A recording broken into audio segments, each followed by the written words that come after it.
Hi, and welcome back to PG Maybe. And this week we have Jim, Wendology, Matt, and Darren. Hi, guys. Hey, everyone. Hello. Good evening. Hello. Hey. Hi. So everyone had a productive week. Matt and Darren. Who's getting an echo? Very sorry. Hold on. I'm just trying to. Right, someone's getting an Done. echo. Done. I'm muted. It's Darren. We can see it from Darren's. Very sorry. Hold on. I'm just trying to. Done. Done. I'm muted. Mine's muted, so. Yeah, we're getting the delay, and it looks. Is it me? Sorry, hang on. It is you, Darren. Sorry. Oh, I do apologize. Hang on. Right. Let me adjust that with a mallet. There we are. There we go. Fine. It's just basically because you, me and Jim are on this because we've not got our icons up. So if it's from us, you wouldn't see it. Whereas yours have got your avatar, and you just see the flashing grey circle. And that's the only reason I knew it was coming from you. I have the YouTube page open as well, and I forgot to mute it. Yeah, I've done that. I don't know how many times. It's a nightmare because it's when you hear the delay, that's the big problem. You're sitting there thinking, I said that ages ago. And then it's finding who is it? Who is it? Where is it coming from? Yeah, I know. Yeah, that is one advantage to the icons. That's true. So everyone had a good week. Not bad. Hopefully it won't melt by next week. Yes. With the hot weather here. Matt, we're actually having major issues because we're not used to hot weather and it's absolutely boiling. We're in winter at the moment, and I've got the flu. So, I thought I heard a little rumor in one of the other chats. I think you were in, Matt, that you were a bit under the weather. I was really sorry to hear that. Yeah, yes, definitely. Yeah, this is like the I've already had the flu like a few weeks ago, and then like I was all right for a week, and then I got it again. So, yeah, winter season. Oh, that's not good. Winter season in Australia, it's unless you've had the flu shot, you're pretty much buggered. Well, it always feels as if it's winter in Scotland. This week has been unusual because we've been seeing the sun. I'm sure there's people out there bursting into flames because they're not used to it. Scotland and ginger and sun doesn't work. So I just, the face melting scene from Indy, with the German soldier at the end. That's what I feel like this week. Raiders, So, any productive week? I was talking to Wendy and Jim. I've been to the charity shop again, and I got a pile of DVDs. So I'm all ready to show off what I got in my pick of the week, as it were, because I got some crackers. Anybody else had their out and about new purchases? I did get a new delivery. New. But I ordered it about a month ago, but it was no rush for me. So I forgot it, and I went down and checked the mailbox. What was it, Tuesday morning? And I was like, I forgot I ordered these. Yeah. Well, I've been extremely lucky. Some of them are bad, some of them are corny, some of them are only things that I would like and some people hate, and I'm aware of it. But that's my collection for today. Wow. That is a super score. I picked up a big box set that's similar size, but that's not, that's just all to do with the Titanic, what caused it, all the documentaries I've had about the Titanic. So that's a big 8 DVD box set. So that's separate from those ones. That's just fun stuff. That sounds interesting. PJ, you're like my friend Bernard. He goes in a charity shop. He always finds something, a rare gem, something wonderful, special. I go in there. I can find bugger all usually in the charity shop. The thing is, it's the most amazing stuff. And you're sometimes like, how did you get go that? In. That's the thing. I've noticed sometimes you could walk in and you go, nothing. Whereas you could go in this next day, nothing's been added to it, and you can pick up things because I think sometimes it depends how you're looking. And I've done it with books. I've gone in and just looked around, saw nothing, went back in. I says to the woman, anything new? She says, no. And I walk over and there's 2 books I never saw yesterday. and the books I've been looking for, and it's stuff like that. I think it's just sometimes if they tidy up, they just move them around and they just catch your eye. Because you know what it's like. Some of these ones, like that one there, I got that one. In the back of it, there was no name to it, so I would have passed by that. It's a Stargate one, but the spine doesn't say Stargate or anything. It's just got a wee symbol, but it's because it's from a full collection, which would have all the gate addresses. But because it was just thingy, and I picked that up, and yet charity shop I went into last week, they said they've had nothing new. Yet that was sitting there. It's only 3 episodes. That's the worst. That's why I don't get a lot of Stargate that way. I usually always worth a look. Eh? Always worth a look. Oh, it definitely is. But I picked it up anyway because it was only like £5 for £1, so 20p. I'm quite happy to add them in my collection one at a time, but not having to purchase them one at a time, because actually purchasing them, because they're part of a collection, are like £5 for a DVD, and you get 3 episodes. I would rather have a full season. I'm a wee bit pernickety that way. I don't want to spend for a full season. I don't want to spend £35-40 for one season when you can buy the whole set. Yeah. £30 later on. But I've been done not too bad. I picked up 4 Star Trek ones. Never. So I picked up the motion picture, the director's cut. Oh, nice. Very look nice. at that one. Yeah, basically widescreen collection. And basically, I have got that, but when I saw it was the director's cut wide, it's easy to replace the original.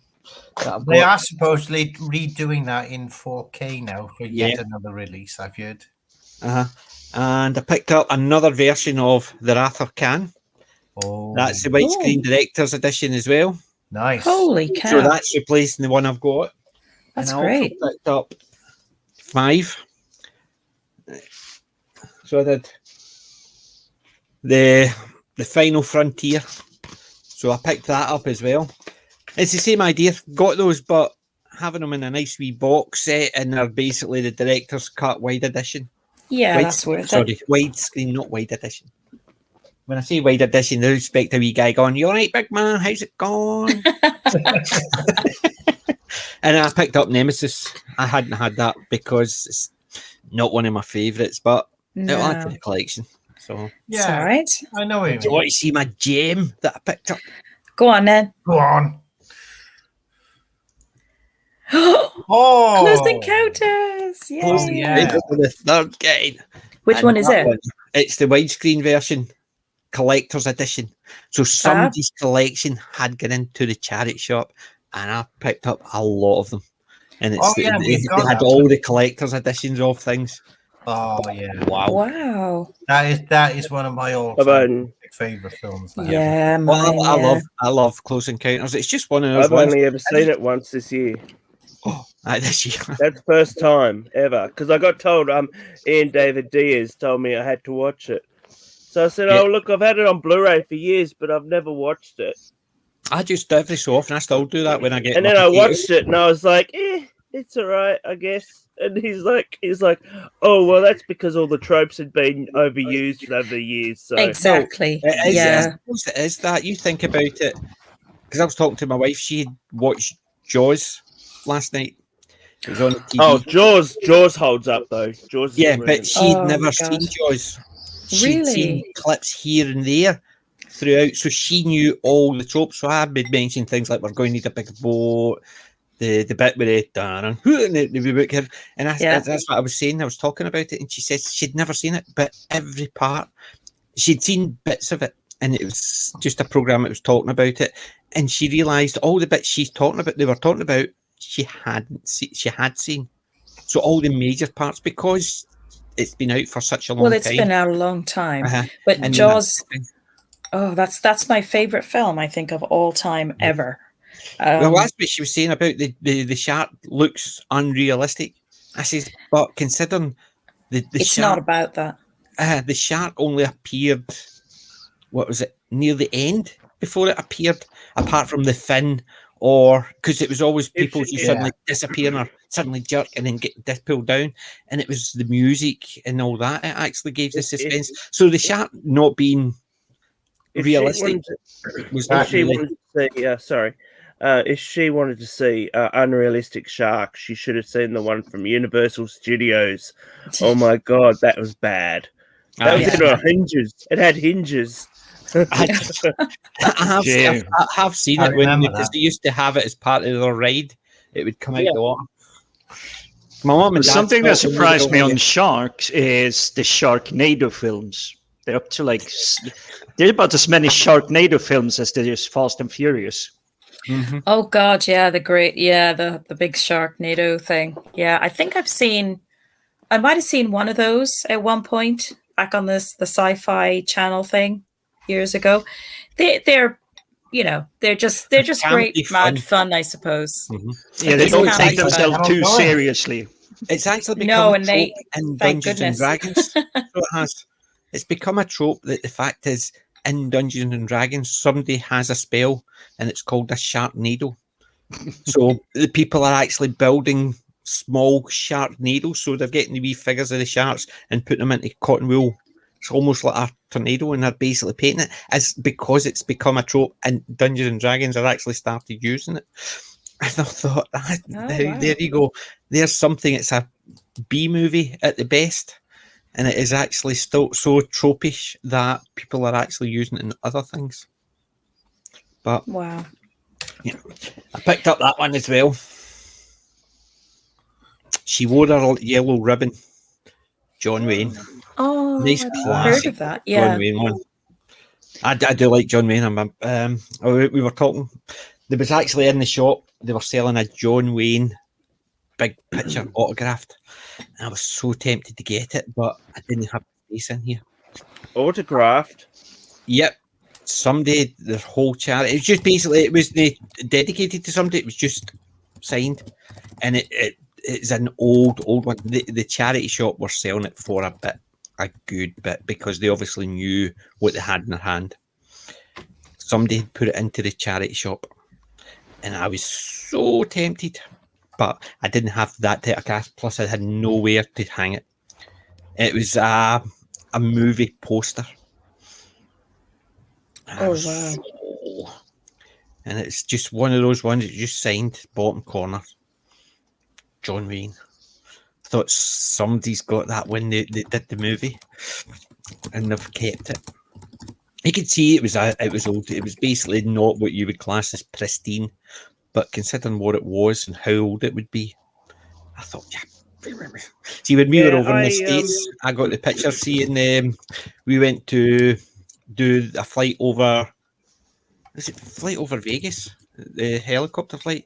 When we went down. In the corner, there's a big John Wayne standing. I've got the picture standing next to him. The big figurine. It's almost like better than the Madame Tussauds John Wayne. Yeah, I went to his grave. They probably spent a little bit more money on it as well. I saw on his grave someone had defaced it. So see, that's his fitness nowadays. I just don't understand that. That's just disgusting. Yeah. Let's actually judge history by today's standards. Doesn't work. No, and it never will. And it's just it's so ridiculous that you know. It's time to be messing around with all that. Weird. There we've got the captain, Cockney Spock, in there. Hey, obviously he's not doing a stream, or else he's actually not started his stream yet. There he is. Anyone seen that one? Robot Overlords. I believe I have. What's the title? No. Robot Overlords. No. Oh yes, seen that. I remember Robot Jocks. Yeah. Oh, that's a good old one. Yeah, I've not seen that one, I must admit. But Robot Overlords, Gillian Anderson, Ben Kingsley. Gillian Anderson, cool. Gillian Anderson. Oh, wait a second. I think we did see that. Yeah, It's just the one about the robots. Basically, they're just trying to overturn them, and it's just about the family. They're just living in. And I just thought, when I saw it, I remember seeing it. I've seen it once, and I thought it was schlocky fun. It's not what you would class as high-class sci-fi, but it was good enough to actually leave an impression. So picked it up, and I'm quite happy with that one. But I must admit, I forgot Gillian Anderson was in it. I remember Ben Kingsley was in it, but I forgot she was in it. Ben Kingsley. As soon as you mentioned her, I remembered that we'd seen it then. Yeah, because what's that, Matt?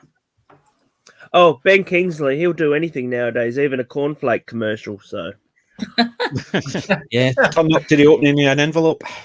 It was a bit of a shock to see him in Iron Man when he was Trevor from Croydon. I could see that coming a mile. Yeah, that was just actually, that was dire. That, yeah. I was like, he's just gonna be an actor. I can tell. Yeah. There you go. Holiday Inn. That's a classic. Goodness. Isn't it just special edition, collector's edition? I told you, it's whoever had them in, it must have had a collection. I mean, I'm sitting there thinking, I'm having that. But they're just somebody magnificent. Like the 7. Oh, is this all from today's haul, though? This is all today's haul, and they're all collector's editions, widescreen, special editions. It's just, I was over the moon. And some of them I'm replacing the ones I had because mine are just bog standard DVDs, nothing special on them. But some of the other ones I picked up are things like special collection of Father Keg. You know, there's a term for that when you've got it, when you already have a DVD and you buy the next one up from that. It's called double dipping. Yep. Yeah. Yep, I do that. I do that quite a lot. I've got a collection over there of all my doubles, and I reckon I've got about 50 ones that I've already got and I've replaced. Yeah. Oh, I never replace them. I just leave them. No, they're ones that basically they're the lower. I keep the cases. I swap out the cases so I've got a decent case. I picked up things like Mrs. Brown, Monsters v Alien. That's for my friend's daughter. She loves it. And a good old Scottish one, Chewing the Fat. Oh, I saw a few episodes of that yesterday, actually. I was looking into the, I can smell that the drinker is always using. Yes. I was like, it's from this one. But I mean, it's amazing the stuff. These are my last 2. Oh, the Spaghetti Western Collection. Very what cool. do we have in here then? Got to be some Clint Eastwood stuff in there. Yep, it's Clint Eastwood. It is Fistful of Dollars. Yeah. For a few dollars more. And the good, the bad, and the ugly. Oh, yeah. Excellent. Blondie. The Spaghetti Western Collection. I like the Outlaw Josie Wales. That's one of my favorites. A whole pound. You got robbed. A pound for that. Yeah. A whole £1 for this box set. Wow. And I bought 2 others at 50p each. And the woman says, and then I got another one at a couple of pounds. And she says £3. I says, you mean 4? She says, no, you get 3 for a pound. And she included that in it. So effectively, I got that for free. Don't argue. Yeah. I'm not going to argue. And this is the only one I picked up in my local village, the local town. And it is a classic. My wife loves it. Oh, Mannequin. I've not seen that in years. That guy was in an Egyptian. I love Kim Andrew Cattrall. something. I'm trying to remember who's in. I can never remember him. He was in St. Elmo's Fire, and he was in. He was amongst that Black Pat with Demi Moore and Andrew McCarthy. Yeah.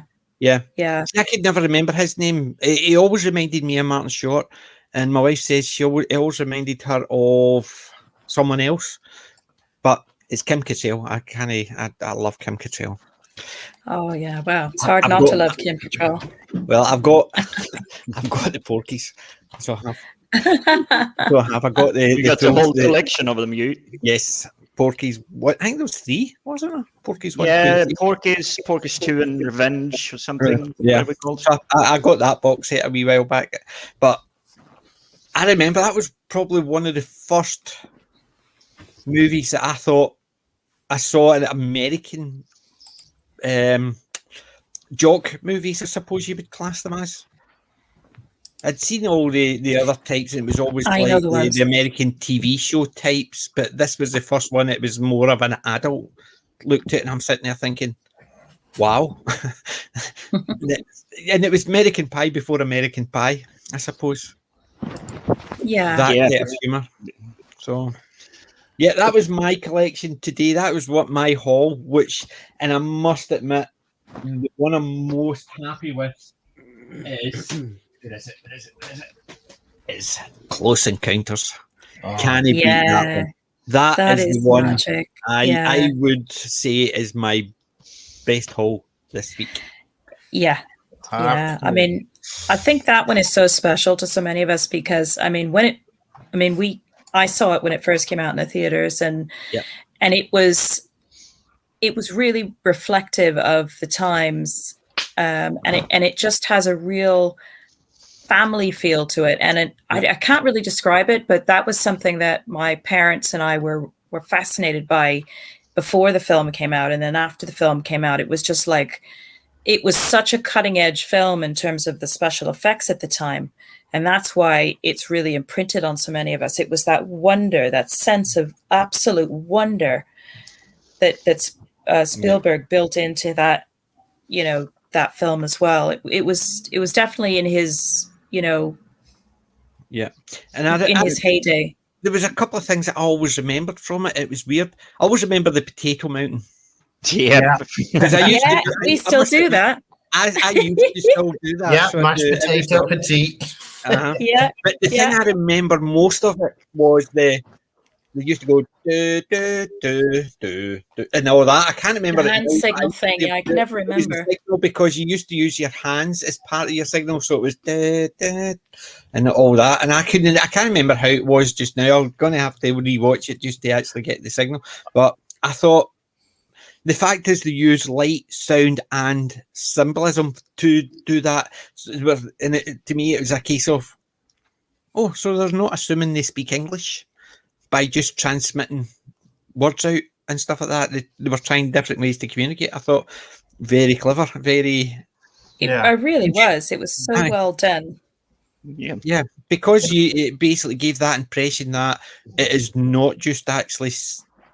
It just broadcasting a signal and expecting them to answer back or think you would recognize. They were trying to use a mathematical symbol with the sound, the lights, even the hand gestures, just something to that the musical notes doesn't assume just doesn't assume they would understand how we speak and stuff like that. Yeah. And I thought that was one of the cleverest things that I remember at my very young age of 20. To spin off a little contact. Go ahead, Darren. Sorry, Jim. No, go ahead. It has been said that the most way we would communicate would either be music or mathematics. So it was very ahead of the curve on that one. Yeah, well, they've used that type of trope. Stargate, the Torment of Tartarus, I think it was the one where they found out. I know an earlier explorer went through the Stargate. They managed to get it open once in the 30s or 40s, and they'd gone through, and it had shut behind them. And they go back through and find them. And it's just this wee old man, and he translated the languages because it was all mathematical symbols. He was basically the fiance of the lady, the daughter that is of the expedition at Francis. Catherine, yeah. So basically, that's the one, and it was mathematics, and it was based on all the chemical signatures and stuff like that. So all the chemical elements, they used them to build up, and it had multiple languages, and it was all that, and it was all maths and chemistry. The default chemistry based on that they learned to communicate, and I think that always harks back to Close Encounters for me because it was not the normal. Send them a signal, Jim. Said all frequencies are not replying. I wonder why. Because they assume they speak English. It was actually clever. For me, the one thing that stands out there is in Star Trek Next Gen, Darmok and Jalad, where the universal translator can't understand the symbolism in the words because there is history to the words. They actually have a different meaning in the way they're being said. And that's a really clever one. They used the example, Romeo and Juliet on the balcony. What would that mean to you? and that's what they were saying about the symbolism, that they have got specific symbolism. I remember that at Tanagra. Tanagra. Yeah, I remember that episode. That was quite a good one, for the simple fact is they didn't try and actually understand it. It was all about understanding what the other ones meant, and none of the two of them understood each other. But I also like the nods to it that Star Trek is now so extremely advanced. There's so much technology fixing everything for you, and here's okay, you can't rely on it anymore. You're gonna have to be on your own. I mean, it's kind of like, imagine taking away a smartphone from anyone below the age of 25 today. Like, here you go, you have an hour. I communicate to people. write them a letter. I don't have an email. I can't swipe right on this one.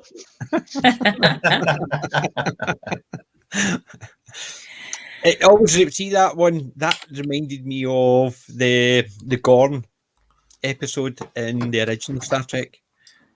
They basically, the two of them were put down, and he was trying to communicate, and that wasn't what it was for. It was he think it was communicating with the ship, but it was the Gorn. He was hearing that, and it was meant to try and communicate to him, and it just ended up with a fight. But that one always reminded me of that, because it was a case of the two of them were put down, and the communication had to work out how to communicate, even though they were given a communicator, and they just didn't understand it. That's what it was for. So it puts me in mind of the film Enemy Mine with Louis Gossett. Do you remember that? Yep. Enemy Mine? That was the alien. Yes, and the alien was like a sort of reptilian type alien, I think. And then you had Dennis Quaid, I think, who was the human. And they had to work out a way of communicating, and they were sort of mortal enemies at first. And then they sort of become... And you can't even say that became a trope that became widespread, because obviously they used it in the name disappeared just as about to say it. They were flying the Aces, the Wildcards. What was the TV show? They all had hammers. That was the name of their spaceships. It was one season. You had the tank. Space Above and Beyond. Oh, that one. I loved that one because it was just so I think it was ahead of its time, because they tried to do a military flight in space and tried to make it as realistic as it would be. It was overly acted at some points. Some of the thing maybe was a bit over the top, but I thought it was actually had potential, but it only did one season, 20 odd episodes. But they had one where the Chigs, they were fighting against, two of them were on their own and they were trying to communicate. They did it in Battlestar Galactica, the initial one with the Cylon and Starbuck.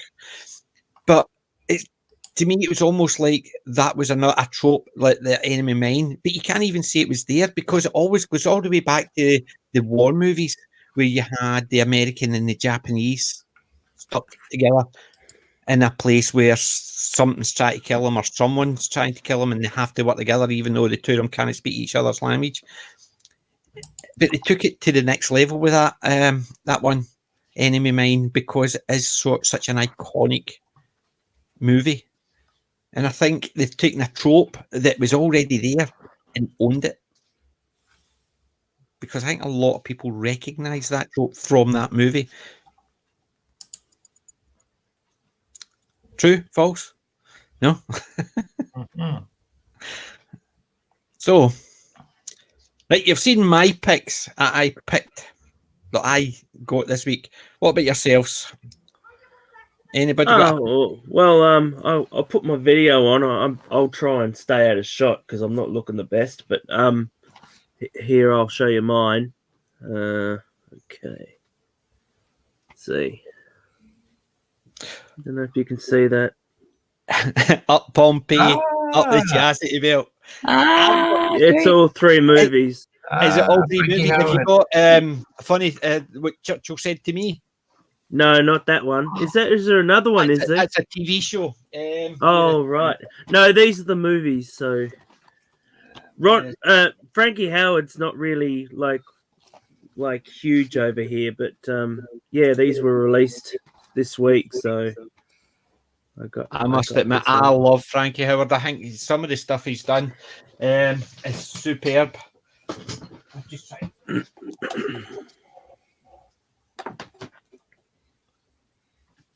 That's the only British comedy I think I got.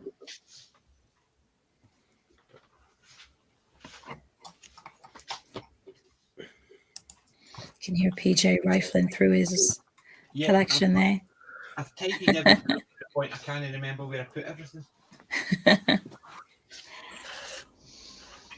He's just going through his collection. He might be some problem,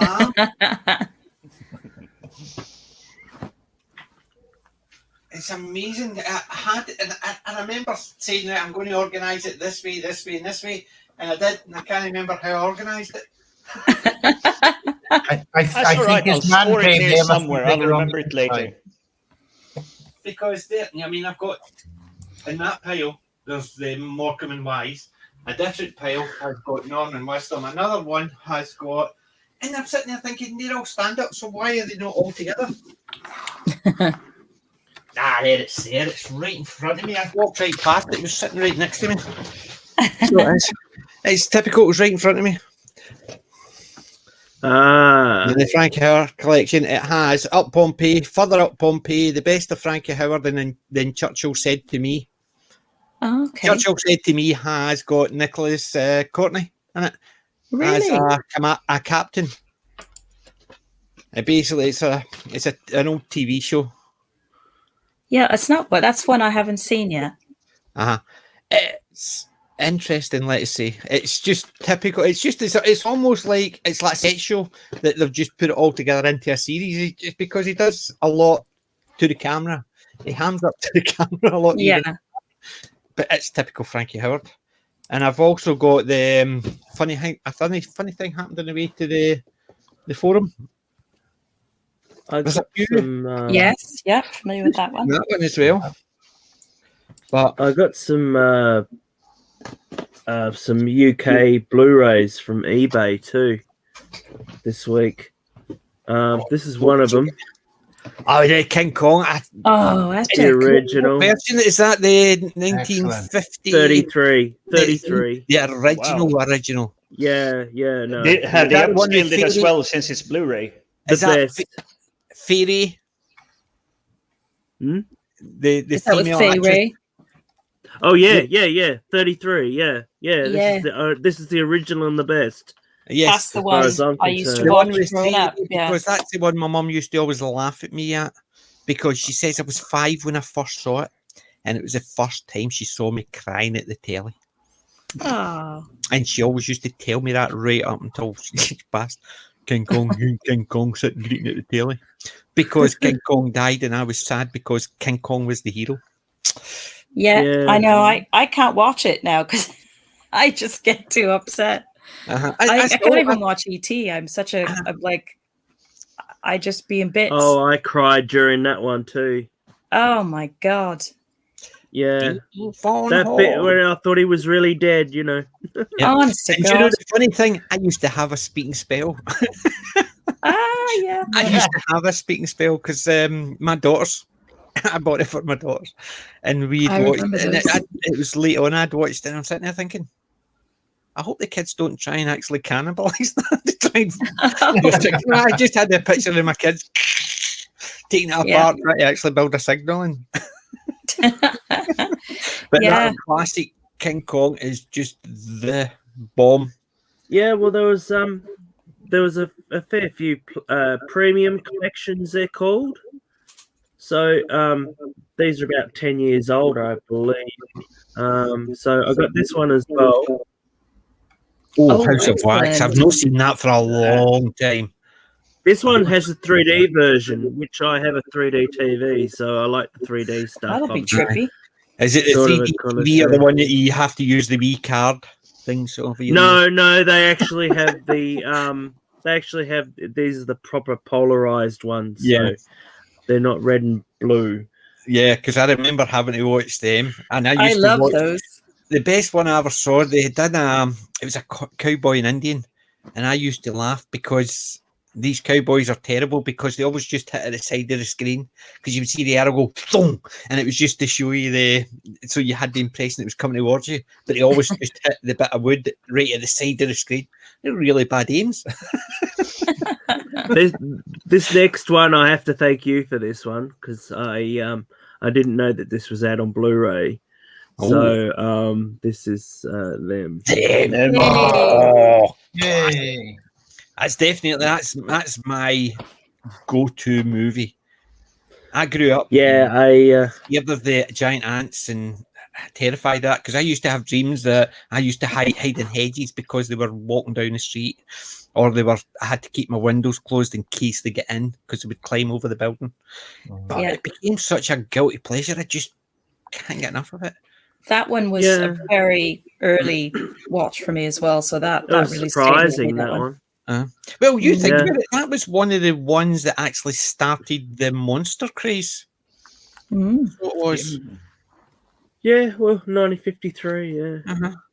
It was one of the early monster ones that basically sort of sparked the interest of it. But it wasn't so much the monsters. The monsters are in the background. It's the characters. It's the people who they react. It's like how they when one, I think is it James Arnaz that dies at the end. It's one of them that just suddenly die, and you're like, whoa, you weren't expecting that because they were like one of the main actors, and then all of a sudden they're gone. He basically gets killed because he's trying to save the two wee boys.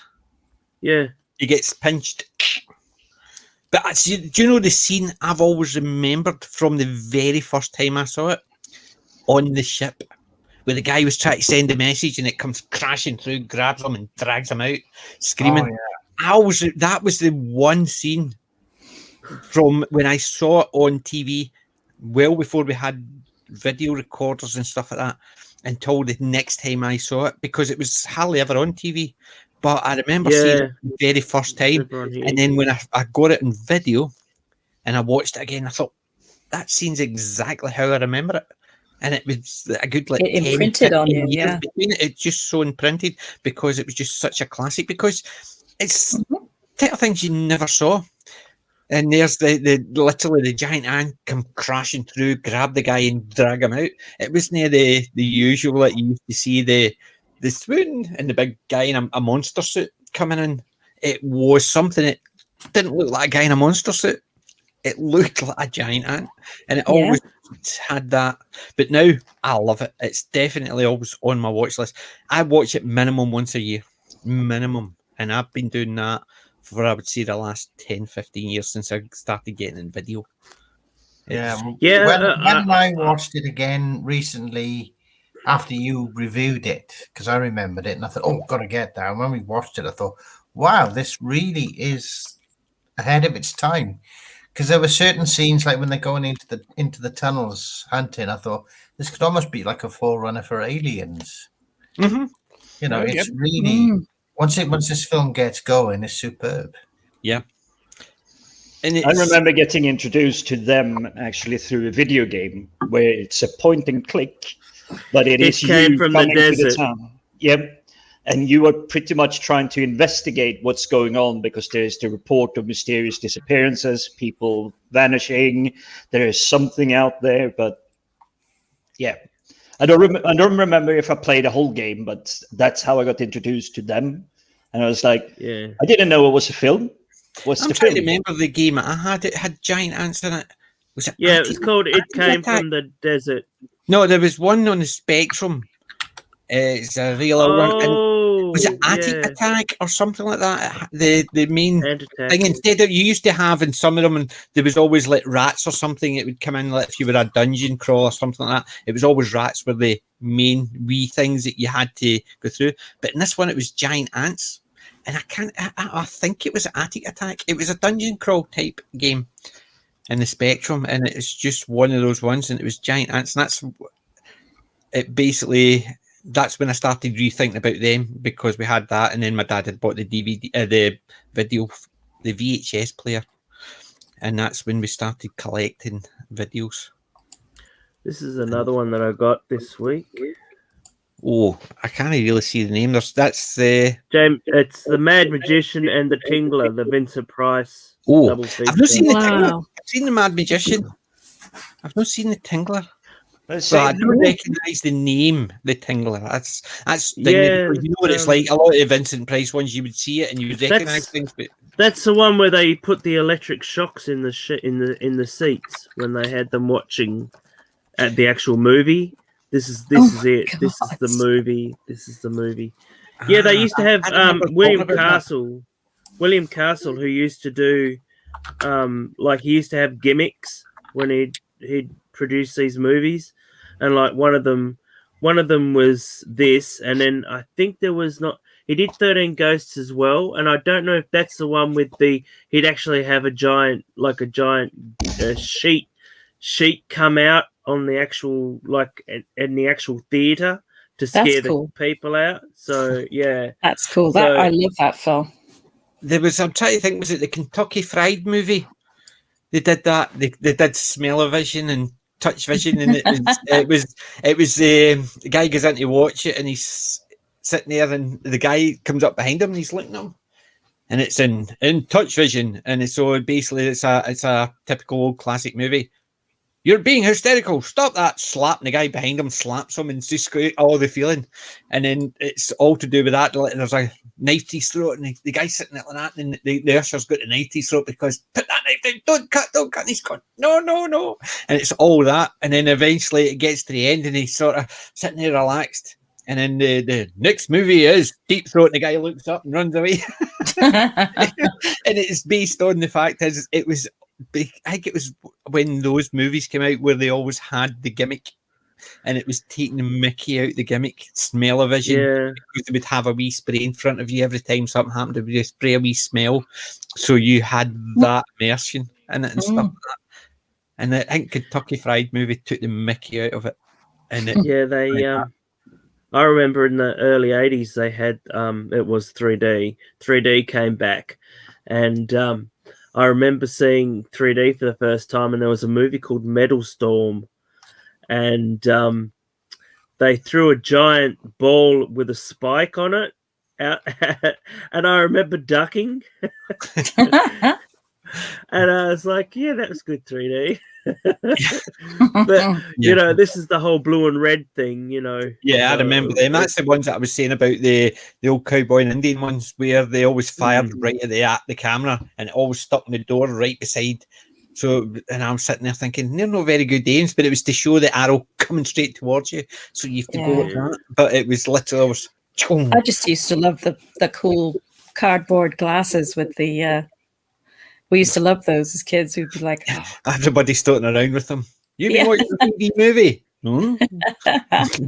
You just got the glasses because everybody else had. But I would love to see some proper 3D versions of some movies. But then again, I've only ever seen one proper 3D, and it was one of my boss on his yacht had a 3D TV, and he only had a couple of movies, and one of them was a fish tank. And that was so realistic. I felt as if I could literally. We were sitting back, and there was somebody sitting in front of us watching it, and it felt I felt as if the fish were swimming between us. It just looked so realistic, and I thought I would love to see a proper movie done on this. Just not a silly one. I think Finding Nemo. That's on in 3D if you're interested. Yeah, but it was just he had the full setup, the proper glasses, everything. But there was because it was so new technology, there was so little out at the time, and one of the things was like an aquarium. And it looked so realistic. And then another one was literally you were under the sea, and it was basically you had eels and sharks and stuff like that. And it was just absolutely amazing. But you felt as if you could literally reach out and touch them. It was that realistic, and we were all sitting there watching it. Oh, Jim bounced. I think he's having issues with these. Yeah, he had a camera. Yeah. So this is the last one I got this week. Looking forward to this one.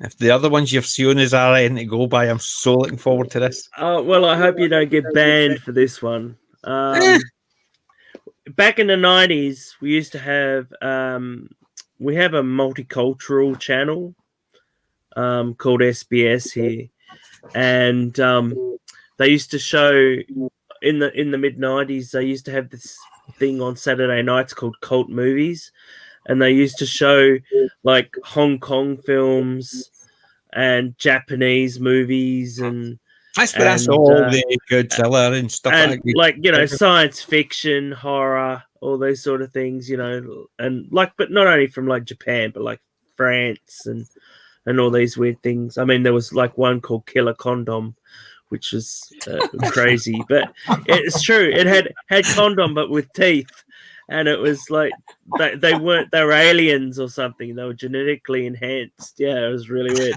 But anyway, so a lot of Hong Kong movies don't get released here. So there's a few in England that actually release them on Blu-ray. And so one of the movies was called Erotic Ghost Story. I've not seen that one. I've seen the ghost story. You have. I guarantee you've seen this film, but not this actual film. It is Witches of Eastwick, but made in Hong Kong. No, I've seen a lot of Hong Kong horror. I used to love the Hong Kong. I'm amazed they didn't sue them. I'm amazed they didn't sue them, because there's even the whole thing with the cherries. If you remember that movie with the cherries, when they're eating the cherries and stuff. I remember seeing it once. Yeah, they eat cherries and that, and there's this woman, this horrible woman, and she actually ends up like dying from all these cherries that come out of her mouth. She can't breathe. And this is like almost nearly scene for scene, although it does have some quite a bit of nudity. I was surprised. I think when I saw this on Cult Movies, it actually cut some of it. So when I was watching this for the full version, I was really surprised by how close to almost not hardcore, but how much close to pornography this was, So I was very surprised by that. But I don't know. I just really remember watching the film, and I thought, yeah, it's coming out. It came out on a collector's set, so they even came out with a little booklet, and that's the main villain in it. Like, that's what he looks like. I don't know. Hold on. That's definitely a new one on me. He has 3 heads. Oh wow! He's pretty freaky looking. 3 heads. Yeah, he's the main baddie, and then all of a sudden there's this wise wizard type character that just comes swooping in and saves the day, And it's really odd. But they've obviously, I won't show you the inside of the booklet because it's quite naughty. Did they do the typical Chinese ghosts? Because a lot of the Chinese ghosts, they always seem to hop. They always seem to hop in a lot of the movies because the ghosts were always hopping around. It's about well, I can tell you what the story is, and it's very similar to Witches of Eastwick. There are these 3 girls. One's called Big Sister, one's called Little Sister, and they're fox spirits. And every day they meditate to become human, and they're trying to become, human more and more. And they've spent about 1,000 years trying to become human. And so what happens is that one of them goes to a fertility, prayer room. And they actually get attached to a demon by accident. And so anyway, all of a sudden there's this guy that pops up, and he's a young scholar, and it gets really, really weird from then on, and he ends up being a demon, and they actually find that they're becoming more. They become going back to their fox states after he's been seducing them, and so when they end up trying to get rid of him, that's when the trouble begins. Yeah. So because he sort of he is like virtually leeches on people to become like to stay young. And so you actually see what happens when he actually, like what you saw, what he becomes, this 3-headed goon type thing. But anyway, it was a really interesting movie, especially when you're sick. It's fantastic. Oh, that's good. Movies are always good when you're actually feeling under the weather. You just cheer you up. Yeah, and I hadn't seen it for years, and I was like, I'm pretty sure he's a bad guy, and I was like, yeah, I was right.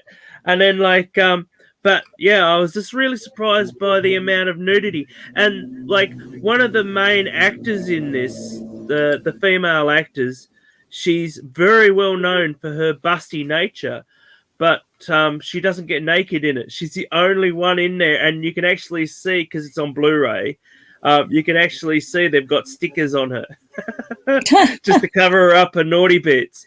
And I was like, well, everybody else is naked, why isn't she? Yeah. But yeah, but to me, that's the Game of Thrones thing. Everybody will actually have everything out until they become famous, then they don't want it anymore. It's not their bag. But it was okay to get the TV program recognised and to get their names out there. Amy Yip, her name is, and she's known as like she's done some martial arts stuff with Sammo Hung. Yes, that's her, and she's quite what she was. She really became more famous because of her buxom nature than anything. So and like this is one of the early films, 1990, I think this was made. It was about, I think, Witches of Eastwick was 89, I think, or maybe a little earlier, but they always did that. It's difficult to actually sue other countries for doing that type of thing. That's why you used to get all they just ripped off the whole plot, Yeah. But Disaster Area, and hi. It's just joined us. Hey, Disaster Area. I'm getting on my cam now. Right. So, who's next? Wendy or Jim or Darren? I might take it before my camera dies again. Yes. Jim, go on then. Go ahead. What you got? So you've been at films. Your package. You were on the films.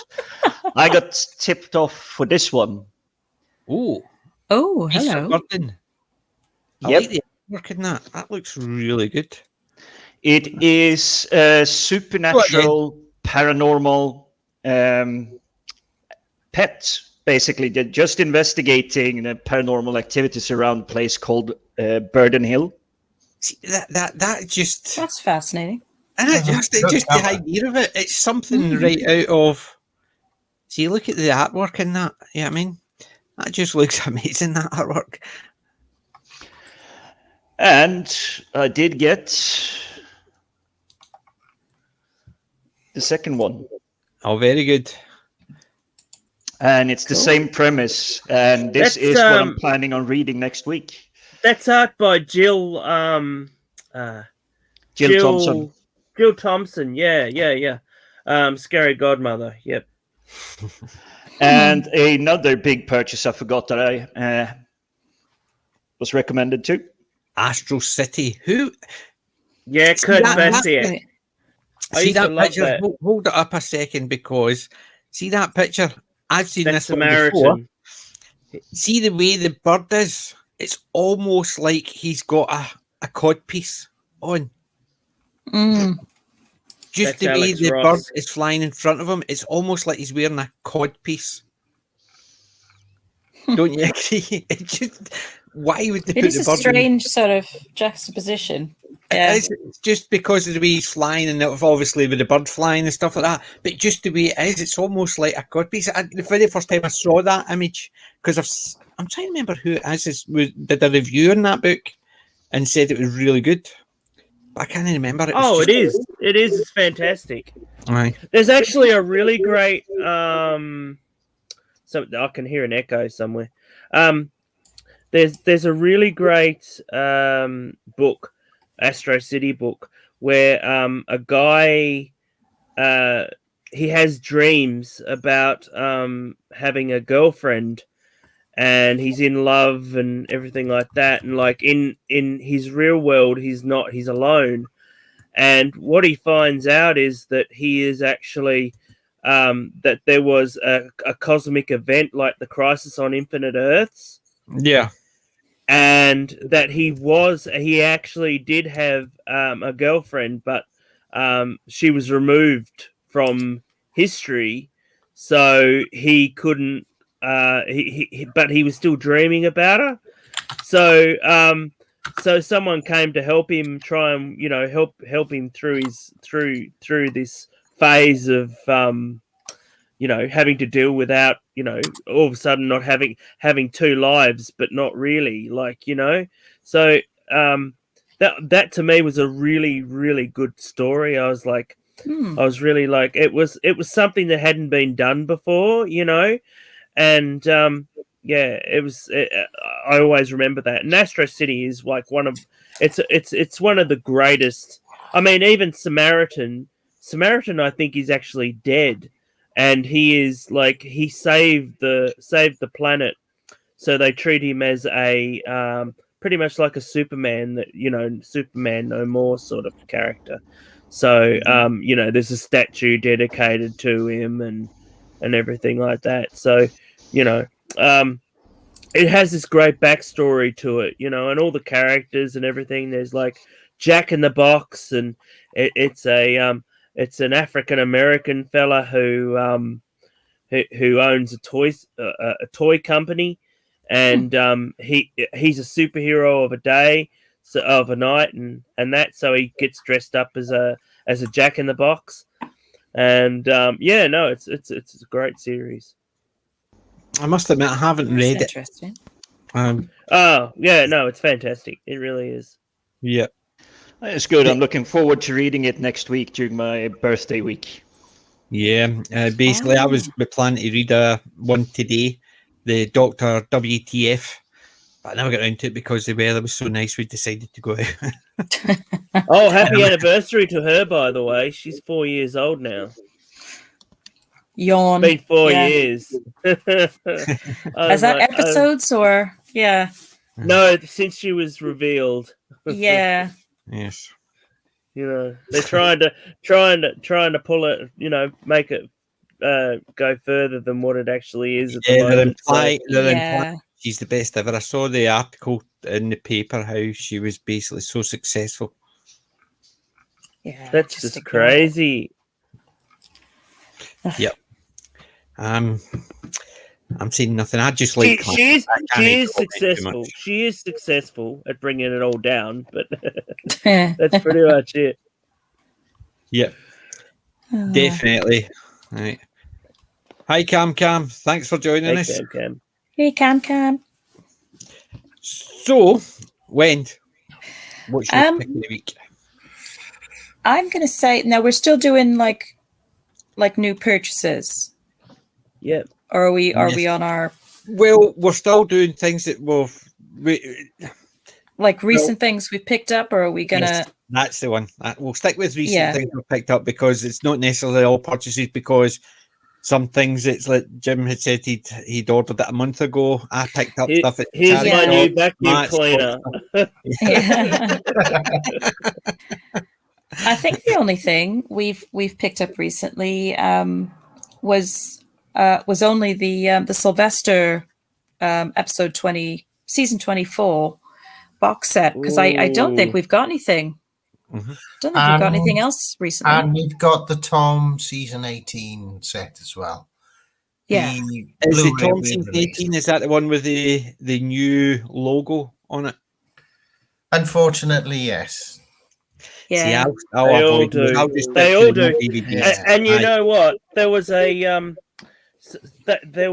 thing on YouTube where this company was talking about the people that produced the Blu-rays and that, and people were complaining about the actual, having that horrible what do you call it? That logo on it. And they're saying, oh, what happens if there's a new Doctor Who and, you change it? And they're like, oh, don't worry, we'll keep that logo. And I was like, no, I don't want that I don't want that horrible logo. Yeah. And they're saying, oh, but we're going to keep it unified, Yeah, but it's a dreadful, it's awful. It's terrible. That's why I'll stick to that layout. That's the one. Yeah. That's the layout I want to stick to. Yeah. And I like the sort of diamond shape logo as well from Tom's era. Oh, definitely. That's my favourite logo. I've got where is it? I've got a mug up there. There it is. Look. Oh, that's it. That's it. That is my favourite. That's it. Yeah. Saturday nights, yeah. That is my favourite. I love that logo. Yeah. There's all my DVDs all over the place. That's what I get from swinging my chair around. Yeah, we've got this set. I can't stand the new logo or tolerate it, but it's the content of the disc. So yeah, that's why I'm a classic boy, so I'm not buying any of the new stuff anyways. But any of the stuff that I'm getting, I think it's the only two I've got with that logo on are the animated ones. And someone out there is doing alternative covers. Yes. I think it's the Rabbi? The Rabbi. So, I need to actually speak to him because I've got was it the Macratera? It's got it. There's one or two. See, I mean, like season 24 and the faceless child, the faceless. See, season 24, I'd buy it, but I'd only buy the standard edition of that one. Yeah. And they don't sell the standard edition here. They'll only ever sell the special, special edition sort of thing. So yeah, the two I've got with the current logo is unfortunately I can't replace it because it's the box. So and it's got the current logo on it, and that's the Macratera and the faceless ones, the two animated ones that they released, the most recent ones. See, I like box. I would get a case for. I would put the new. I would do a sleeve for it, but because it's the box. Yeah, the season 24 set, not an absolute favorite season. It's got its issues, but looking at it, we'll probably watch it again, and we'll probably happily watch that again compared to anything new coming out. Well, you think about that's the thing, isn't it? It's come to that. It was the Betty Bassett monster and stuff like that. Oh, I like that. That's the Happiness Patrol. Why don't anybody like that? Why don't anybody like the Candyman? I mean, I like the Candyman. It scared the hell out of me when I was. I think it's because to me it looked too much like Betty Bassett. See, we didn't have that. We don't have that in Australia, so we didn't get that. We thought it was a good it was like a good character design, something new. Yeah. And the BBC had a rap on the knuckles for that. Apparently, but I mean, here we, that just went totally under the radar because we don't have Bertie Bassett, is it? So, it's it's just one of those cultural things, Yeah. It's like a brand identity over here, so the company took exception to it. Yeah. And it definitely did. There's no doubt about it. It definitely, to me, it just reminded me too much of the Betty Bassett. And that's why I didn't really like voice it. scared me. Looking back, compared to some of the things they've had in the recent stuff, I'm sitting there thinking, doesn't it look that bad now? Yeah. And it's because of the newer stuff. Not only just the most recent Doctors ones, even earlier ones. There's been certain creatures I'm sitting there. Slovene, for instance. Never liked the Slovene. Never. No, I didn't either. And we've got Sadako. Yay. It's mainly the farting. Hey, Sadako. Hi. Evening. Can you hear me? Yes, yeah. Okay. Matt, you've just gone mute. Yeah, it's because I'm coughing. I thought you said, "Can you hear me?" And then you went silent.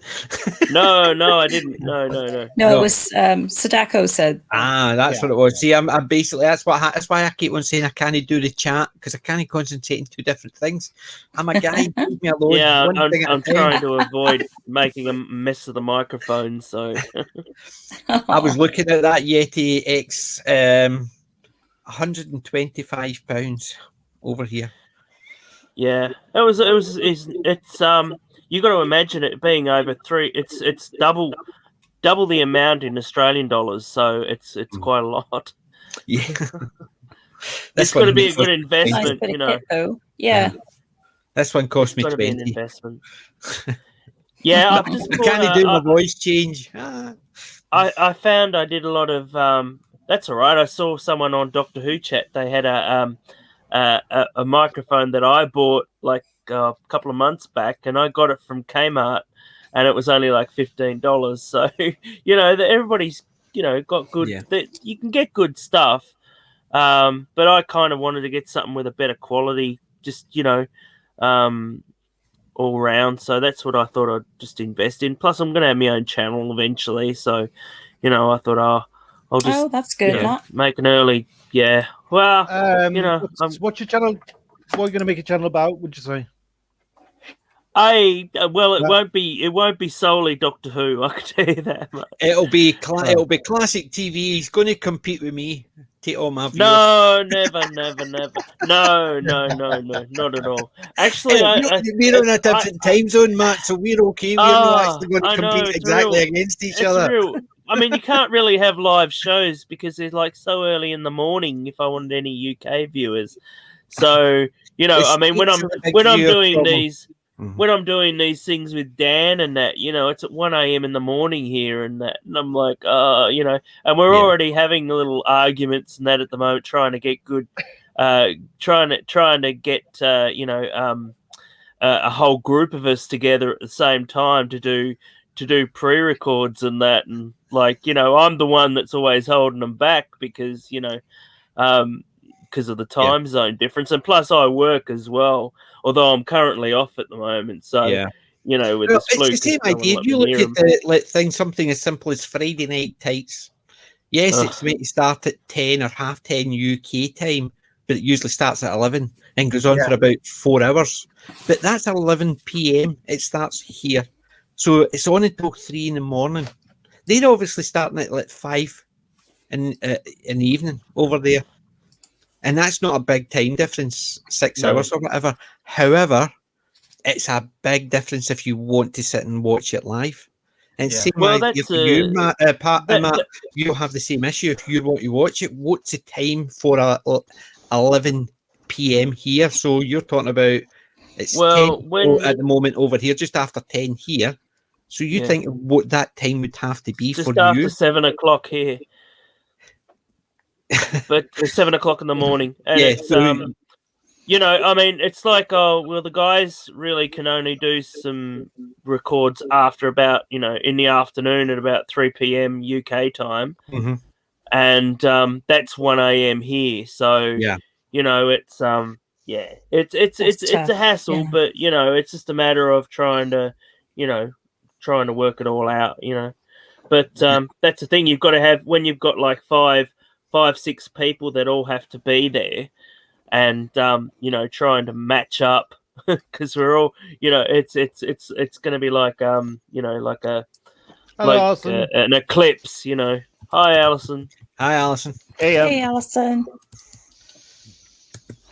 Yeah, it's the logistics. There are quite a few shows that I like to watch, but they aim more at the US market, so they have like the morning shows for them, but I'm usually stuck at work, like rounding up stuff I need to do at work. So I rewatch a lot of things. Because I haven't, I just haven't been able to be up when they're when they're actually broadcasting. So it's a bit hard to try and contribute to the chat and all that sort of thing when you it's the same, man. But I like the Friday Night Tights, but I also love like Doomcock, and they're always on, and it's like 3-4 in the morning. You would be sitting up watching it. Yeah, we struggle with that ourselves. We like both of those as well, and we struggle. Yeah, we watched them back in the day. I'm lucky. I'm not much of a Doomcock fan, so. We'd love them both, but it, like those time frames sometimes are a bit of a stretch, especially if they don't start like right on time, But even then, if they do, it's like we might get half an hour or so, and then we're both sort of crashing. I just use the old man excuse. I go for my afternoon nap, and then I have plenty of time at night. So, right. So, what were we talking? When you actually brought up the one you got, which was season 24, Sylvester McCoy. Yeah, that's the only thing really we've bought recently. For a similar reason. This season, what did you think of the season? Have you watched it since you got it? I suppose no. Big thing. No, we haven't had time. Looking forward to it then. Well, I'm looking forward to seeing it because I probably haven't seen all of it, if memory serves. So, but I know it's going to be a tough watch. I know it's not one of the better seasons by any stretch, but it's certainly better than you know what. Yeah, and I think Sylvester is such a good. Sylvester's wonderful. He's just wonderful. I think it was the stuff around him. It was letting him down.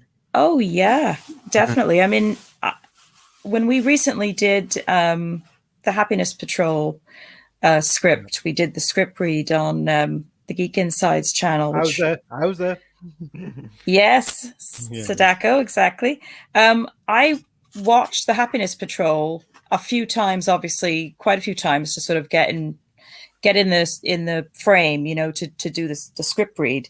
And I was so impressed with Sylvester, because I hadn't seen a lot of his, to be honest. And I thought, what, he was really hard done by as well, because he's wonderful. He's just got the most sort of whimsical way about him, but he's different than Troughton. He's just got his own stamp on it, and I quite like him. Such a good actor. If you want to see how good a character actor he is, get a chance. If you might even find it on YouTube. Rab C. Nesbitt. He plays Rab's brother, who's a bit of an agoraphobe, and he plays it. You believe everything he says and the way he acts and stuff like that. Rab C. Nesbitt. It's a Scottish comedy. Okay. I'll tell you, boys. Basically, he's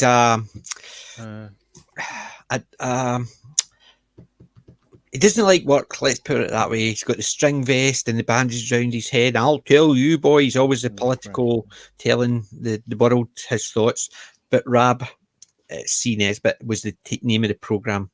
You had Elaine C. Smith in it playing Mary Doll and stuff like that. You had, but Sylvester McCoy appears in one episode of it, and he plays Rab's brother, and he is so good at it. He basically drags you in. You believe everything he says and how he acts. He just acts so out there, and it is amazing.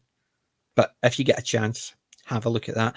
If not, I think I've got Rab C. Nesbitt somewhere. We've just lost Sadako. Oh no! So it'll come back in. It'll come back in. It could be an issue. But see, StreamYards last week were having issues, and it kept causing problems. So I'm hoping it's not going to do it this week, because I saw other channels having the same issues. Yeah, I did hear a few people. Yeah. So, but Rab C. Nesbitt, and he plays the brother. If I find it, I will drop you a link to it. It is amazing. Believe me. Yeah, cool. Yeah, please do send the link if you get it. Yeah, I used to watch that, but I can't remember Sylvester being in it. It's only one episode. But it is so good. Right. So, Sadako, we've just gone round everybody. What's your pick of the week? Anything you've picked up in the last week can stand out, or you can share? Not really. Just been getting a few political books off Amazon.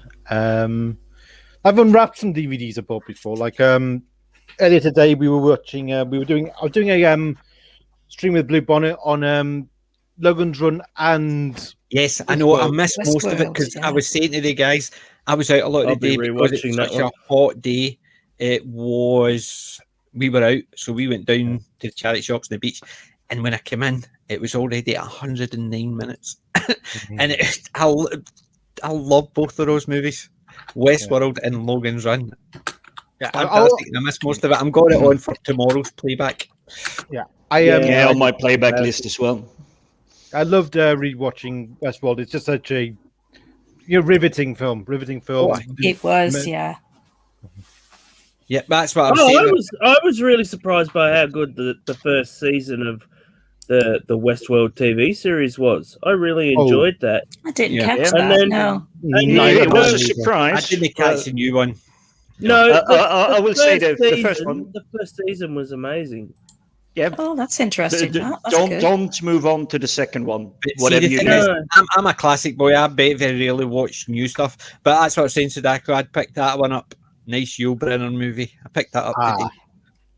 The Magnificent Seven, and there you go. The only image, the only character shown in the back is Yul, and no wonder he was just so iconic in that. So I was doing something last night, and my I could hear Ennio Morricone music playing, and I thought that's really weird. I've got nothing like that playing, and my dad was actually watching Once Upon a Time in the West, and that's like one of my favorite.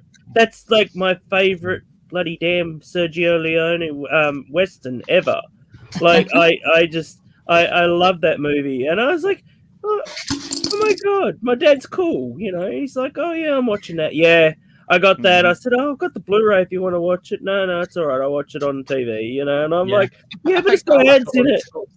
But like, I know when I held on to that movie for years and years and didn't want to watch it because I thought I was just a boring old Western. And then, like, I was stuck on another island, and for a week, and I was like, I just happened to bring it with me, and I was like, yeah, all right, I'll start. And I was, from the very beginning, I was riveted.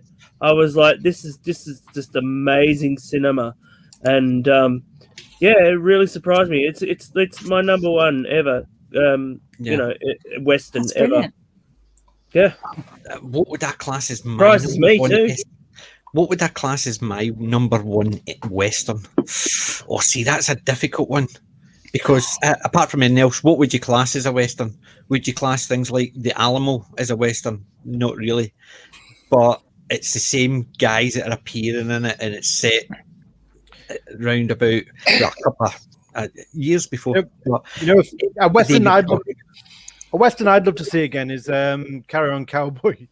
I've got the box set, so yes, that's definitely one. It's like the first scene, Marshall Peanut.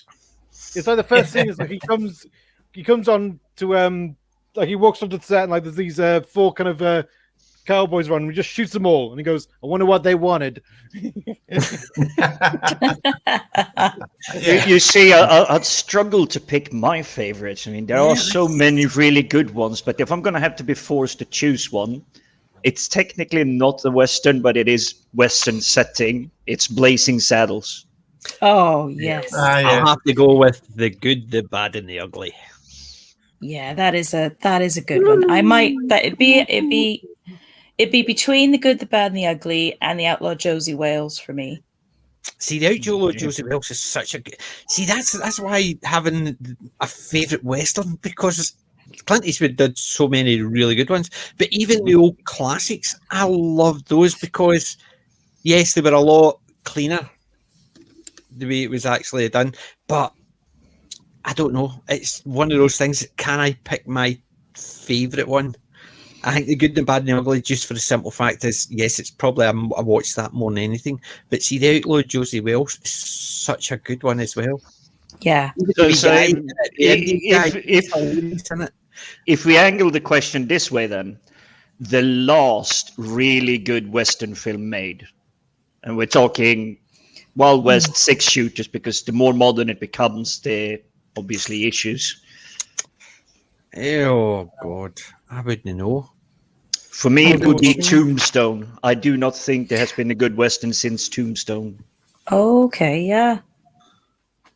I don't know. What year does that come out? 94, perhaps. Oh wow, yeah, I can remember when that came out, but I can't. I just can't remember seeing it. I don't know if I saw that or not. Was that the one with Kurt Russell, Val Kilmer, Bill Paxton. Hasn't it got Michael Biehn in it too? Yep, it has Michael Biehn. yeah, I know what one you're talking about. That's the one the Doc Holliday, the two don't have the argument in Latin. Yep. And the gunslinging thing with a drinking cup. Yeah. Well, do you know? Yeah, my favourite one. Where is he? Now you mentioned it. Where is it? It's here. There, it's there. It was one I was going to actually put as my highlight for this week, but I've decided I changed it. So I must say that is my favourite Western. It's a little bit glary on my screen. Trinity. Oh, Trinity. Yeah. That's a really tricky. Bud Spencer and Terence Hill. I've not seen that one. It's a classic Western cult comedy. I can't deny it. I got a box set from the UK called Satana. And it's like 3 or 4 or 5 movies. And it's quite interesting, and like to see the evolution, and then like at the end, like the very last movie, he has a robot friend that lights his cigarette and stuff, and it's like it's a Western, and yet there's a robot in it. What the hell, you know? See, there's another good one as well. A Man Called Nobody. Is another good one. What wasn't it? The name Nobody was used in 3 different films or something like that. Terence Hill played in it with Henry Ford, and he played Nobody in that. I'm trying to remember the name of that movie, but Terence Hill, I've got all his movies. There's the Django movies too. Oh God, yeah, I forgot about that. I think I would say my favourite one, but I can't tell you what is the most recent good one, because most of my movies are older. So, but I think it's only because you mentioned that it just sort of sprung into my head, the Trinity one. And they're right in the left hand. The Italian movies were brilliant. If you look carefully at a lot of the Westerns, they do have that subtle level of humor. Sometimes it's more in your face, but sometimes it is definitely. It's really subtle, and it's usually sometimes around the threats. So it's like the challenges. Well, the Italian cowboy movies have a lot in common with Doctor Who, in that they didn't have the giant vistas in America, so they used quarries to film most of their movies in. So the beloved quarries, I love her. Yes, Doctor that's Who. Very. Quarry. It throws you a bit though when you go over to the States, and it's like it looks nothing like the films. The thing is, we did a road trip, and it went through the Badlands. And there's a part you go over, you could just see. And then we went to the Grand Canyon, and you're sitting there thinking, this is the Westerns I wanted to see. Yeah. And basically, just looking down the Grand Canyon, you could just see where. Oh, wow. I want Monument to be down Valley. I want to be sitting, walking about with a 6-shooter on down there. Yeah, Monument Valley is the best backdrop because it's so familiar. Mm-hmm. Those very, very familiar rock formations in Monument Valley. You just that's the ones the people those nutcases say they're fossils for giant tree roots. Yeah, have you not heard that theory? There used to be giant trees. See all these the mountains where it actually just looks like a flat top, and it basically just comes down and it gets thicker at the Yeah, bottom. like a mesa. Yes, they're effectively saying they're the bases of fossilized giant trees that were cut down. I want to know who cut them down, if that was the case, because they're all over the world, and it's just because of the rock formation, because the rock, when the earth, earthquakes and such like that, and they get pushed up because of the rock is like a granite type, it pushed it up because the rest of it was softer. It basically fell away because of the time and the erosion. But they say they look like tree stumps. Because they look like tree stumps, some people are actually saying they're actually fossilized tree stumps. Now, yeah, that's not a theory that I'd heard. Yes, I have. I've heard some weird ones because I do like those. I love the ancient alien type programs. Oh, us too. I like all the type programs, and yeah, you see, I get my fix of the conspiracy theories by going straight to the debunkers. So, like Simon Mandan, and I'm just sitting there just going. Simon Dan is superb. He just but the theories these guys comes up with, it's like, really, where did that come from? I think it was the first time I heard that. Sorry, Pat. You're right. I watch a lot of ghost shows, on like the ghost caught on camera sort of thing. And like I'm watching them, and like they're going, "Oh, is this a spirit?" And I'm like, "No, it's a spider. It's just really close to the legs. You can see its legs, And it's like, how stupid do they? I'm like, oh my god, I mean, some of them are pretty good, but then I'm like, no, that's a glitch. That's obviously a camera glitch. It's I find myself the cryptid stuff.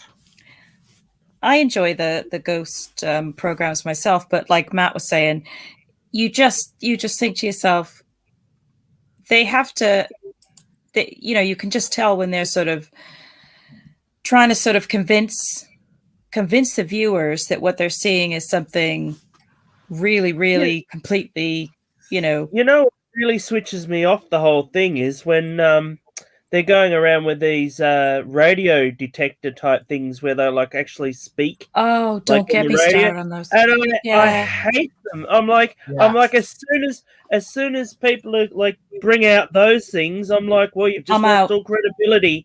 Yeah, you've just lost all credibility with me because I do not believe it for a second. No, because the sound of them, first of all, just puts me off because it's just a bunch of static, and it's just like 25,000 different radio signals all just coming over each other. And it, statistically, you're going to hear a word or a phrase or something that's going to have some meaning. It's very silly. It just seems very silly to me.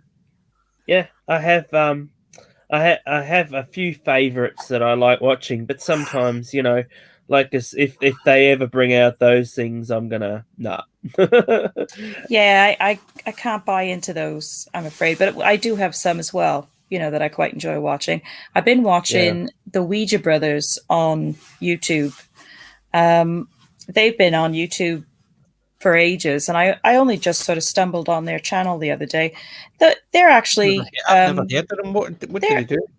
They're sort of ghost hunter type chaps, and they're based in the UK. They just go to a lot of different abandoned buildings and different places. They've got a good bit of banter, between them. They're entertaining. They don't sort of try and they're pretty sort of down to earth. They don't strike me as trying to sort of sell you a load of tosh, really. They're pretty fair. I think he's done a couple of videos. One of the guys saying, they try and go at it from a debunker's mindset to some extent. But go ahead, Matt. No, I was just saying they don't have a Kinect camera, do they? Because that's another thing I really hate. Those Kinect cameras that they have with the they show the stick figures in the actual do you know what? They don't. Those guys don't use those, but I have. I did start watching one that had those, and I just thought, What is that?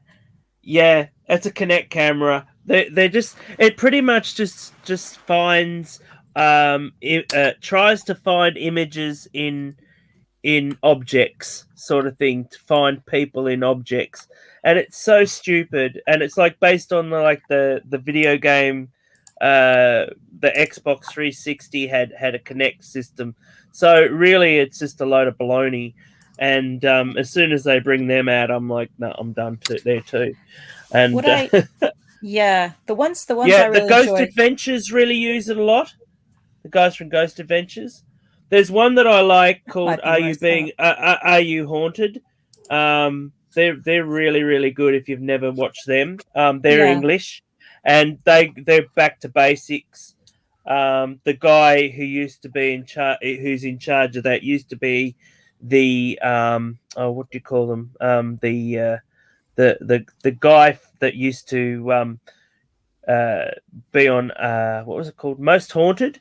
He was on a show called Most Haunted in the UK. I remember that one. But he was the one that was always trying to debunk everything. And he even ended up leaving because they just didn't want to debunk anything anymore. They just wanted to keep everything in, you know. So, but he runs that with his wife and his kid and a couple of others, and they're really, really good. They get some really good stuff. And they're just like no camera, no. They just use cameras. They don't use the Kinect. They don't use these horrible little the ones that the Ouija brothers use. They do use the thing with the lights on it, but I think that's And then they use the one with the little antenna. I'm terrible for like the names of the devices, where like if you get close to it, it beeps. It picks up like motion. Yeah, it's like flashlights. Flashlights don't work for me either. When they turn the flashlight, it's like, well, if you're gonna have a flashlight, turn the flashlight off completely. Don't have it on, where it's gonna just come straight on straight away. So yeah, those sort of things, I can tell they're not real. What I like about a lot of those shows, not to digress too much, is that I just love the background. I love where they go. I love seeing the kind of camera kit they're using, and if they have good banter, if they don't take themselves too seriously, if they're pretty down to earth, I quite enjoy them. I love learning some of the history from, especially in the UK. I mean, I love UK history, but like there's like old theme parks from like the 18th century and 19th century that were huge things back in the day, and now dilapidated, and all this, and I honestly would never have even guessed that they'd had theme parks and that in London and that, but they did. And the stuff that they used to, huge monuments and glass and made out of glass and just amazing stuff. And cool. I love learning about all that sort of stuff. Yeah, I mean, it's the historical part that I like more, about the stories around the supposed hauntings and the ghosts, rather than the people like you described. They go there with wonky technology and everything. I mean, oh, look, a UFO. Let me grab my worst camera ever. Yeah. All these new modern cameras and everything, it's always a shaky, out of focus thing. Yeah. But has anybody seen any of the cryptid stuff? There's one of the channels I like is the Bedtime Stories. They cover cryptids from all over the world. They do ghosts, they do alien UFOs, and they basically tell you the story of how it's came around, people who have reported it. They also look at try and give a reasonable explanation of why or what it could be, but they still leave it wide open, saying, we don't know, we are just guessing. But here's the facts of what's been reported, who's reported seeing it, or it's ghost stories, it's time slips, it's aliens. It's some amazing time slips. I mean, one of my favorite ones is like the people that just drive into a village, and like the village is like it looks like it's set in the 1940s or whatever, and like they're talking to people and everything. and then like they go off, and then they thought that was a bit strange, and then they end up going back in, and it's a totally different village. You know, it's like modern day and everything, and they're like, oh, where are all these people gone? You know, well, basically, Bedtime Stories is a good channel. You're talking, not talking about it's a small channel; it's a big channel for 600,000 subscribers. Like that one. So I'm gonna have a look at that one. And it's basically their playlists are time slips, other dimension, cryptids, disappearances, strange deaths, mysteries, ghosts. Is that the one with like the monochrome cards they use? Like the monochrome. Yes. Yeah. I think he draws all these stuff himself. So even the artwork he puts in it, it's so when they're talking about a cryptid going across snow, he's the one that's drawn the picture, and it's his animation. So it's basically very basic animation, but it's his pictures. He's drawn the pictures, and he's based it in that. So as far as I understand, based on some of the stuff, it's him that's doing all the artwork for it as well. So he's doing it. They're superb. They're well done. Oh, very well done. The writing and the narration is very good on those. Yeah. It's really very professional standard. Yeah, I can't get enough. I've watched everything on his channel. Is that the one with the skull as an icon? Yes, that's the one. Okay.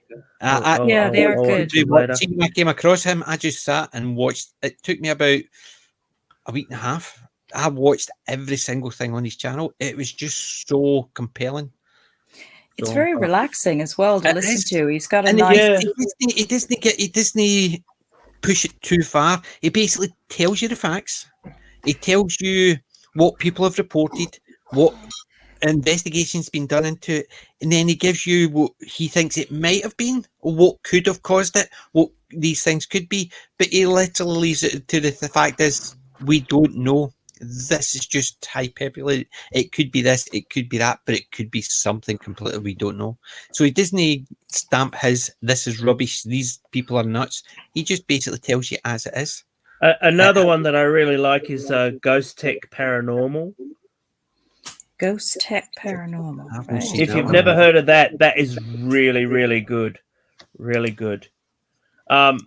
Jeff Young, he pretty much he's pretty much the lead investigator on that, and they have found some amazing evidence, and they'll go places that they really shouldn't, condemned places and that sort of thing, but and like Ghost haunted paranormal churches, investigations. Ghost Tech, yep. There we are. That's them, and they are really, really good. Like learning the history, and they'll come out and try and not really help anybody, but like they just really like they just want to. People just want to make sure they're not going mad, Yeah. So do you know what I like as well? Yeah, there's something here. Do you know what one I like? It's basically. Have you ever seen Ancient Architects? Yes, I think we've seen that one. I like him as well. It's the same idea. He's not turning out. He's not an ancient aliens. He's just basically saying he gives you. Accordingly, he's read up in a lot of the ancient architect stuff, and he talks about how things are older or they could be used for other things, but it's all science based, and he's really good. So sometimes you're sitting there like the Sphinx. There's obviously people think it's a lot older. He gives you the understanding of the science behind why people think it's a lot older, and the flood and the erosion and how long things would take to do this. And he gives you a lot of information about it. He talks about I can never get the pronunciation. Göbekli Tepe. I'm terrible for pronunciation. He talks about that and how old it is, and he talks about so much, and he talks about the science behind things. Like people think it's all melted bricks, that's why they all meld together, and he's talking about how no, this is how they used to do it, and this is what they believe based on tests, how this has been done and stuff like that. I like his stuff as well. That's why I like Doomcock and Gary's Exozone. Oh yeah. Oh Was, yeah, I we can enjoy understand that. a lot of that because I watched a lot of that stuff. Yeah, that's true. We could talk about that stuff for ages. There you go. There's another stream later on. Oh yeah, we're definitely up for that one. Yeah, definitely. Another one Gwen and I enjoy watching is Creepy Little Book on YouTube. Yeah, he's superb. He does an hour every night on different subjects: the paranormal, UFOs, ghosts, ancient mysteries, things like that. It's very, very well presented and read, narrated. It's almost like this little radio broadcast. You know, you could put it on in the background. It is nice to have on in the background. Yeah, it's very good. I'll have a look at that one because Creepy Little Book. I think the picture is actually is that the Mothman? Yeah, that's the one. I love those ones. I like all the sci-fi, and basically some things I just dismiss out of hand because I can't believe them, and it's because nobody's given me theories. But I also think just because I don't believe it doesn't mean it's not true. Oh, there we go. I've got one of those minds that I personally don't believe certain things that people come up with evidence for, and then I also realise that I could be wrong, believe it or not. It's things like, see, the multi-universe, right? I've heard all the arguments for it and against it, and I keep on thinking, prove it. That's it. Mathematics won't. You could prove it mathematically, but that doesn't prove it exists. That just proves that mathematics can show something. If you wanted to, mathematics could show 1 + 1 = 3. If you want to do it mathematically, there'll be somebody out there who'll be able to bring it all round. It's like the Abbott and Costello 8 × 13 is 28. Or is it 7 × 13 is 28? And they basically do it by multiplication, division, and and adding, and they prove it each time. You need to see the sketch for the 13 × 7. This is making me think of Countdown now, where they get the number and then they have to sort of come up with the formula. Yeah, that's exactly it. But so there's things that I like to watch because is it proof I'm looking for? Is it understanding of why people believe it or not? Like Flat Earth, I'm aware of what Flat Earth is. Simon Dan, I'm aware of it. Do I believe it? No. Do I understand why people believe it? To an extent, I understand why some people, because their attitude is, I've not seen it for my own eyes. I've only seen pictures, so I don't believe it. My answer to that is, so you don't believe in kangaroos? I've seen kangaroos. Where? On the telly. You heard about that guy recently who he was a flat earther and he decided to fly off in his own made space rocket to prove that it was flat. And he blew up. He blew up. And basically that was proof because that was NASA destroying the evidence before he could find it. So basically he failed and it blew up. But I can understand to an extent. Some people say, sorry, unless I experience something, because I see it in my eye when I'm standing here, it's flat. I can understand their thinking behind it. I don't agree with it, but I can understand it. You just set my dog off because he heard the ding and he's already barking. That was me, sorry. Who let the dogs out? The dog was sleeping and all he heard was ding and he thought it was the front door and he's away barking. Was that me? I think it was me. He woke him up. If this guy built his own rock and blew he's basically now flat out because he's knackered now because he ran down the hole. That was very Pavlovian, a ding and then the dog goes crazy. Right. So I think we should do sometime down the line, we should do a stream which covers paranormal, ghosts, UFOs. Oh yes. Oh, I'm right in for that. I think I definitely. Yeah, me too. But yeah, definitely. Oh yeah. So we'll store that for you all because we could literally go on a sidetrack. I know, just a bit. And we'll go back to Sadako and what else did you pick up? You started this with the westerns. Oh, who, me? No, what else did you pick up this over the last wee while? Yeah, me. Sadako, yes. Well, I've only bought a few books on Amazon. It's more political stuff. The science stuff. But basically, I think when we mentioned other stuff, it was somehow segues. I don't know why. We're just blaming you because it's easy. Because I have no idea who played. It was my fault, but I don't like. Yeah, I think it was me. See, I've got one of those attitudes. It's either my fault or somebody else's, and guess what? It's never my fault. But right, so we've picked the picks of what we've picked up this week. From your collection, what is your recommendations for people to watch? Well, I'll take it because I've already recommended to you, PJ, because we both work in IT. Now, the reason this one has come back to my attention is that I work in a kind of an advanced field in IT. And there was a film that came out in 1995 called Hackers. Oh, yeah. This film... It's basically got Shaggy. Yeah. This film accurately describes pretty much everything high-end agencies are dealing with in the world of IT today to a T, which is really, really scary. But the reason it's in my mind now is that two of my colleagues that are really, really good at what they're doing were born after this film was made, and they haven't seen it.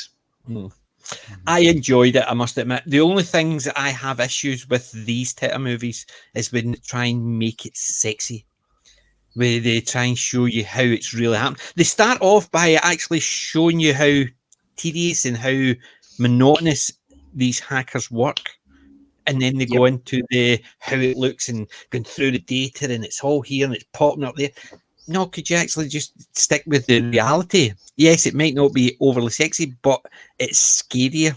That I would say data and reams just to find a wee piece of thing. To me, that's more interesting than the fact it looks like they're going down, and it looks like all the stacks are all built up like tower blocks, and you can get the data from here. And that the visuals for me, I will forgive in this one because they still go away every now and then from these visuals and just show them typing in commands and moving stuff around on an actual computer screen, which is and they also show them doing the legwork, but the reams of paper and did you try this tick? Did you try this? Writing it down, and they're writing down reams and reams of data just to get it. That aspect I love about that, to show the realism.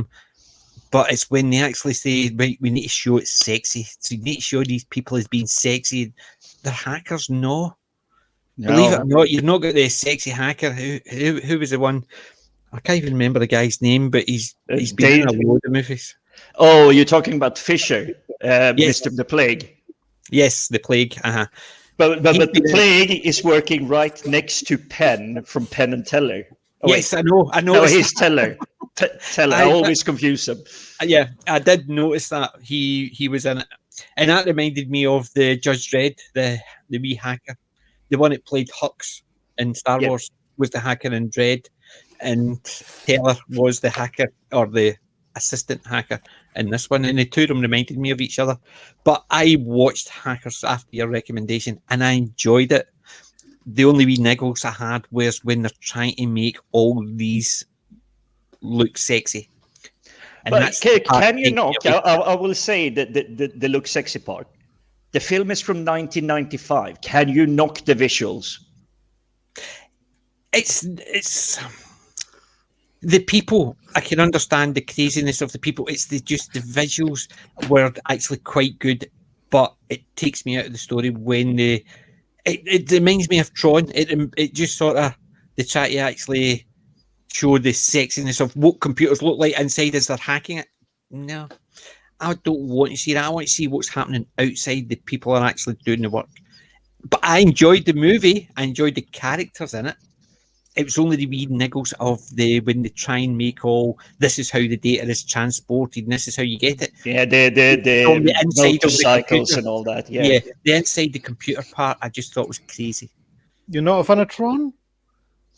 I love Tron, but it's a Tron. It's just the visuals of it when you're trying to consume what someone else has visualized is going on. That breaks it for me too.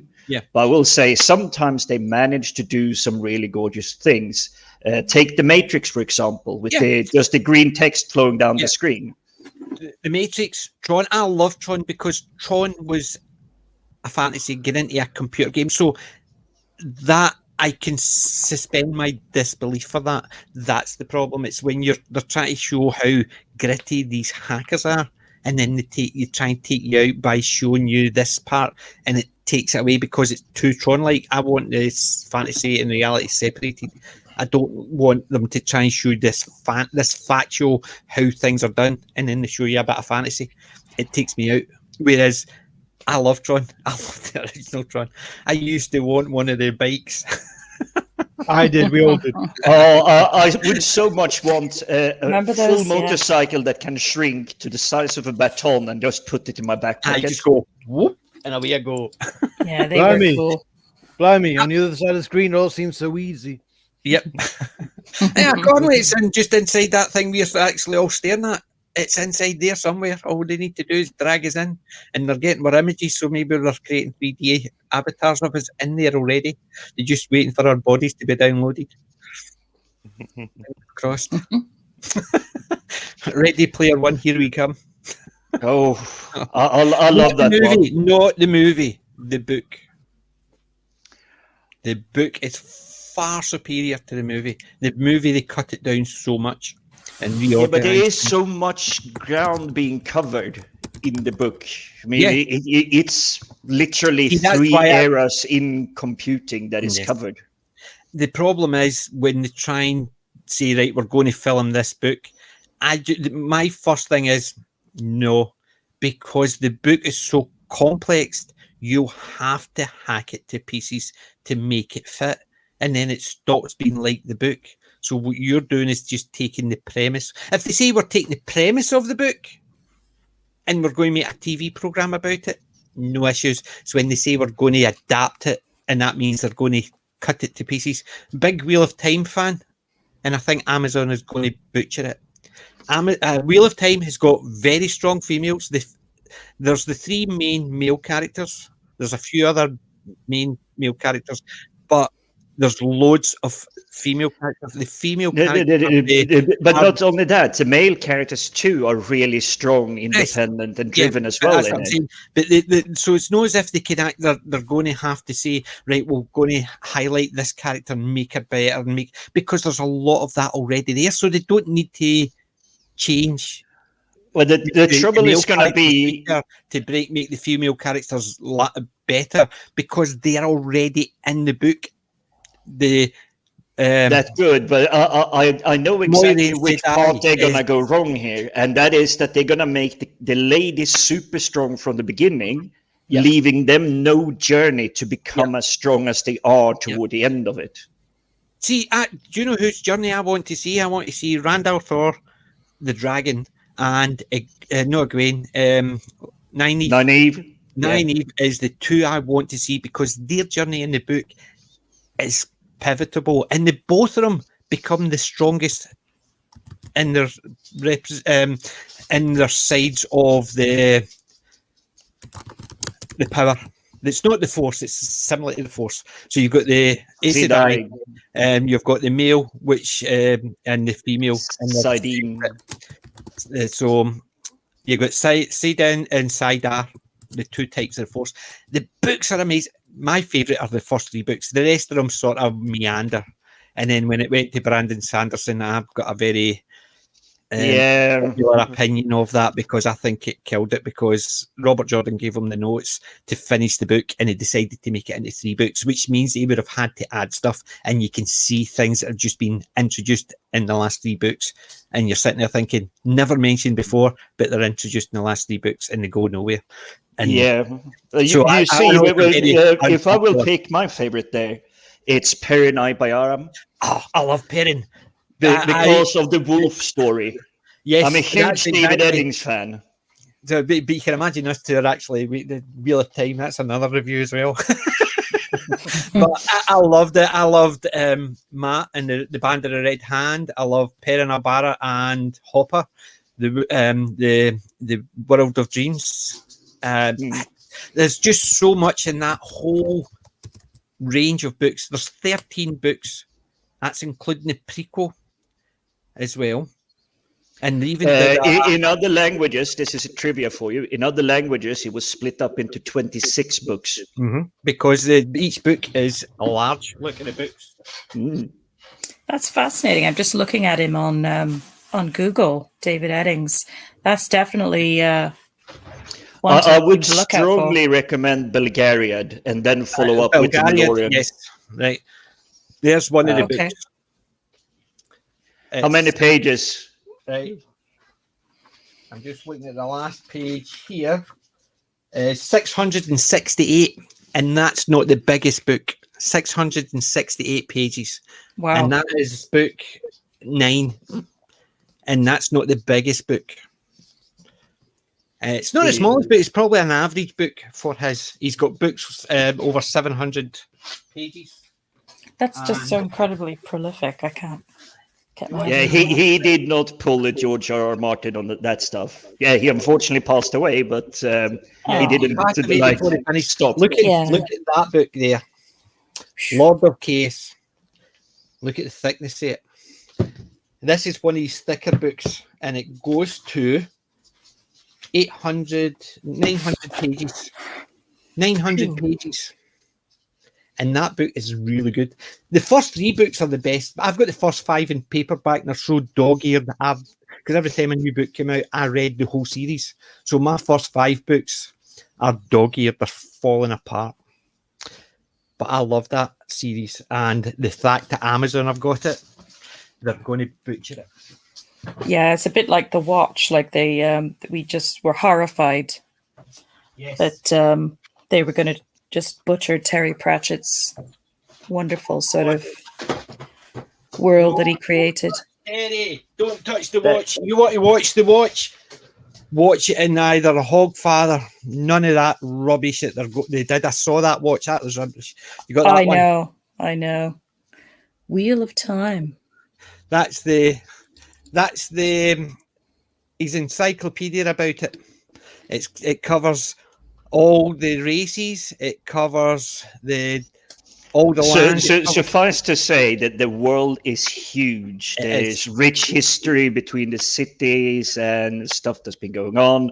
He really managed to paint an entire world pretty much in the same way Tolkien did. And a history. It included a 1,000-year history that you can understand how they got from where they were to where they were, where they are, and where they're trying to get to. They go from a place, believe it or not, right? It starts off as a farm boy. He's doing the usual. There's wars here and there. There's fighting, presumably fighting for these monsters, but people don't believe them. They're just off legends, you know what I mean? Fighting trollocs. You better watch it. The bogeyman will get you is effectively what the trolloc is used for, and it's treated like that until they turn up looking for them. So they're farming, and but they start talking about the history before the break, and they've got flying machines. It's stuff like that. It's just how it crashed to the thing because of certain things happened. If you're ever going to read the books, there's no point in destroying it, but I would recommend it. However, the first 3 books are the best 3 books. After that, it starts expanding more and more. The stories are great, but he does wander and meander backwards and forwards throughout it. Sometimes I think too long, but there's certain aspects of it are excellent. But I think it died a silly death because of the way Brandon Sanderson finished it. Unfortunately, he did it from notes that Robert Jordan left because he knew he was dying. So his wife was his producer. And the two of them decided who they wanted to finish it, and Brandon Sanderson they both liked, and he got all the notes. But it was meant to be the final book but he split it into 3. And the books are like that as well. So they weren't small books. So if he got enough notes to do 3 books, I can't imagine Robert Jordan thought it was only going to cover 1 book if he had to expand it. So I think he's expanded it and added things in to make it easier for him, and it didn't work for me. Unfortunately, a lot of people love it more because they love Brandon Sanderson. If you like his writing, no issues. You'll like it, I suppose, because of the way it goes. It's a little bit cheeky as well. I mean, the size of the book series. By the time you come to Sanderson, you've already so invested in it that you cannot drop it. Yeah. And there you go. Disaster Area is right. Some books can never be, and some books should never be tried. I can understand a book taking the premise of to be made into, like, if they decided to say, right, we're going to take the premise of Ready Player One as in a game, and we're going to do I'll make it even easier there. Starship Troopers, the book and the film. Oh, different. Same universe, completely different. Yeah. Oh, definitely. And I think the book, because it didn't take itself, the movie didn't take itself too seriously, worked for that. Because they didn't say it's an adaptation of the book. So they tell you it's not, so you know it's not the full book. They're just taking bits of the book, the good bits. It's like Red Dwarf. If you read the books, you can see a bit here and a bit there and a bit there. They take it for the TV show. If you like the books more than the TV show, I can understand either side, because I like both. Well, mostly both. We'll not talk about 9 or 10. But but the books, some people don't like the books because they are slightly darker, but they tell the story in a completely different way, which means that we're going to cover after we've finished the 13 seasons. Oh yeah. There were 4. We lost Darren. Yeah, just quickly, there were 4 Red Dwarf books. Weren't there? There was yes. Infinity Welcomes Careful Drivers, Better Than Life, Backwards, and The Last Human. Yeah, by the way, them are divergence. Yeah. See, the thing is, I feel like Infinity Welcomes Careful Drivers is how Rob Grant and Doug Naylor always wanted the show to look at the beginning. It was kind of their vision, and you can see it in that because of the way it's written. Mm-hmm. Yeah, I've already listened to the first 2 books twice. So when I get finished that, I'm going to start again. I think because it's. But see the amount of streams I'm planning. I just think I've got enough time in the day. We've got a lot of seeds here. Yeah. I think that's Alison away. Night, Alison. Oh, by the way, when Dolly, so you're not doing the Red Dwarf stream next week, are you? No, it's you. You're doing it, Sadaka. I think. And it's the 13. We're all getting back together. We're bringing the band back together. Is that okay, Sadaka? Yeah, sure. I'm just yeah, it's fine. It's because I'm not a very good communicator. You know me, I just sit here and say nothing. But I'm terrible for that. I basically, Problem had a word with me because I got it wrong. Because he only liked the first 5, so I never invited him back. And he says, "Where did you invite me back?" I says, "You only like the first 5." He says, "Just because I just like the first 5 doesn't mean I wasn't willing to talk about the rest." And oops. I got into trouble. From what I remember, you put the invite just out there as a kind of general to anyone in the chat who's a fan who'd like to. So that's how I came on, wasn't it? Yeah. And that's the thing. It basically, what I want to do, so me and Sadaka's going to do Wednesday, season 12. And then I want to do 13, The Promised Land, and get everybody that's been on, wants to come back on, we could do a panel just talking about the final. Because let's face it, can you see them making another one? We would love it, but do you think it's going to happen? I didn't watch 9 and 10. Oh well, 9 and 10, it's okay. You can miss those two. But I watched The Promised Land, and that was actually, I guess, because I'd only watched what the final of Red Dwarf was to me. And then I watched Promised Land. I was like, oh yeah, that's all right. That'll do me. You know, I don't need to watch. Even though I have 9 and 10, I haven't watched them. I just there's something that seems a bit too polished for those ones. They seem really, really polished, like too. Whereas the original ones were gritty, and you know the other ones, they just look too new, I guess is what you could say. So you know. Right. And when me and PJ talked about Series 10, I came away thinking, was I too harsh on it? And then Wendology reassured me, saying, no, we couldn't get through it either. 9 is one of those ones, because it's basically set in the Earth and back to Earth, and it's going through and the silliness of it. Yeah, apart from the Blade Runner parts of it, I like the Blade Runner parts. I did see that one. I did see those ones because you know it's that's Red Dwarf, 9. But that's 9. It's Back to Earth is season 9. And it's Back to Earth is season 9, is it? Yeah. Then okay, then 10, I have seen that one then. But season 10. So 11, 12, and 13. Promised Land is 13. Okay. Well, I haven't seen from 10 to 12. So, Promised Land, I've seen. 11 starts getting better. It's basically on the upswing after 10. Yeah. Definitely feels more like the Red Dwarf. There is slow point. There's bits where it seemed to come to an end too abruptly, but it doesn't stop it being a good story. Yeah. But yep. But that's Wednesday's stream. Yeah. Anyway, where were we?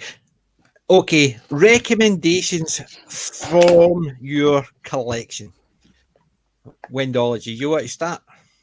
Sure. I'm gonna put my camera on a minute, but I'm hiding behind the thing because it's been like bad hair day. Yes, a bad everything day. Hang on. Let me know if you can see that. Witchblade. Oh, I have that on my Plex. I have a Plex Studio. It's a really good one, but I fell in love with that from the comic books. It's really gorgeous artwork. The actress in that, she had a lot of issues. Yancy Butler, it's a sad state of affairs, really, because Jim, I hadn't been aware of the comics before this. This came across my radar. I first saw the TV movie in 2000, and then they did a series based on that ran from 2001 to 2002. Yeah. But as Matt said, the actress had to go into rehab for alcoholism, and she seemed to be having a lot of problems. And it was such a shame because she was a brilliant actress, and she's just a lovely lady. And I found this series meant a lot to me at the time. I just sort of, how we all have an archetype that we sort of gravitate to, that we just feel quite connected to. And she was very similar to like Buffy, Xena. She had the same sort of energy, particularly like a Xena energy, and she... Oh, you got me hooked if you mentioned Buffy and Xena. Oh, yeah. It's a superb series, I think. And I can't comment on like how it relates to the comic. I'm sure you can, Jim, but the series itself, I really, really enjoyed. And I was hugely disappointed when everything sort of went down the pan with it because of the actress's ill health and some issues. She did pop up again, quite to my surprise. I think I was watching like a sci-fi, which is sort of where, actors go to die, really. It's, like the Sci-Fi Network. Yep. Yeah. It was one of those sort of B, C, D movies. Well, she did do some really big stuff later on. So Kick-Ass, both 1 and 2. Yes, I did hear that she did that. I haven't seen that yet, but I'm glad to hear that because I just was so gutted when a friend of mine was in that one, in that first movie. Really? She's she's Deborah Twist. She's a really nice lady. She was the one that played the teacher that he had the crush on. So that's cool. she's a really nice lady. I met what's her name? What's the lady out of Blade Runner? Sean Young. Sean Young. Sean Young. Yeah. I met Sean Young through her. That was really weird, but yeah, that's she knows a lot of famous people, so yeah. Cool. She's a very nice lady. Disaster Area's got a question before we go further. Anybody got Red Dwarf on Blu-ray yet? I don't know. It's a DVD. Not the originals. I've kept them. Apparently they had a problem with the Blu-ray versions of the original box set. So I didn't get that. So but I have the later seasons. Yeah, I've got all mine in DVD. Behind me. So I thought I would actually just put that in before we miss it. But I've never seen that Windology. I've never seen Witchblade, and I've got it down on my list. I can highly recommend it. Yeah, it's. Oh, you've already mentioned Xena and Buffy in the same sentence, so basically you don't need to do any further. Two of the greatest franchises, TV shows. Yeah. God, see, I love Hercules, and a lot of people don't like the Hercules where Xena came from, but I like David Norborn a lot. I liked all of them around. Was it the Sam Raimi brothers thing? Yeah, I do like them. So I'm looking forward to that. If it's in the same pedigree of those two, yes, I'll look forward to it. So Darren, are you picking your own, or are you going along with Windology? Are you getting a choice? I did give him a choice, actually. Yeah, agree with me or dies, no choice.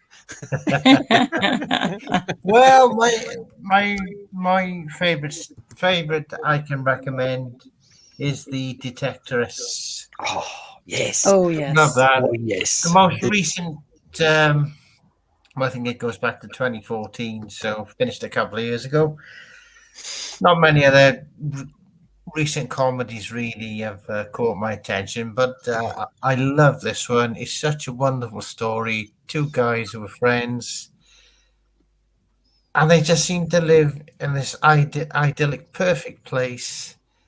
And it's funny, it's quirky. Yeah, treasure hunters with their detectorists. Yeah, they get annoyed. They get annoyed. It's almost like a Trekkie or a Trekker. Some people call them detectorists or metal detectorists and detectors, and no, it's a detectorist. And it's I found that aspect of it funny because you can just imagine somebody. No, that's not what we call ourselves. I don't call myself a Whovian. I don't call myself a Whovian. I don't like that expression. I call myself a Doctor Who fan. Sounds like a vacuum cleaner. Yes, no, but it's the same idea. It's like Cockney Spock knows I hate the expression timey-wimey. So anytime he tries to annoy me, he'll use the expression timey-wimey. But he just annoys him, so good. And he does that deliberately because he knows. But then again, I get him back because he hates the expression a grain of salt. He says it's a pinch of salt. You never use a grain of salt. So I deliberately use a grain of salt instead of a pinch just to get him back. But he's now redefined that if he's talking about a time travel movie, if it's a good one and good premise, it's a time travel movie. If it's a bad one with a bad premise, it's timey-wimey. So he's basically put a line there. So I know if he's using timey-wimey, meaning something bad. So I'll let him off it. But it is that type of thing. So the Detectorist, I love it. I thought it was so good. It's just got everything. The scripts, the performances. It's such a wonderful, gentle little character piece. And the music as well. It's just one of those series that's just you could call it perfect. Mm-hmm. It's a joy to watch. Yeah, definitely. I would agree with that. I did enjoy it. It was one of the fun ones. And one thing I hope is that Mackenzie Crook he doesn't fall temptation to go back to it and do more. It's finished. It reached a conclusion. It reached a conclusion that it could just leave it be. It reached a conclusion on that story. You know fine well they're still going to be doing what they love, but you didn't need another story to continue it. Yeah, that's it. Yeah, that it wound up. It's like turning around and saying they lived happily ever after. That doesn't mean that they're still not going to be doing things. It just means you don't need to tell the rest. And that story, I thought, finished quite well on that. Yeah, so, that is a masterpiece. That's it. It looked like they finally found something. The end. Yeah, and their personal stories had sort of come to a conclusion as well. So I think it should be left there. Perfect. Sadaku, what would you recommend for?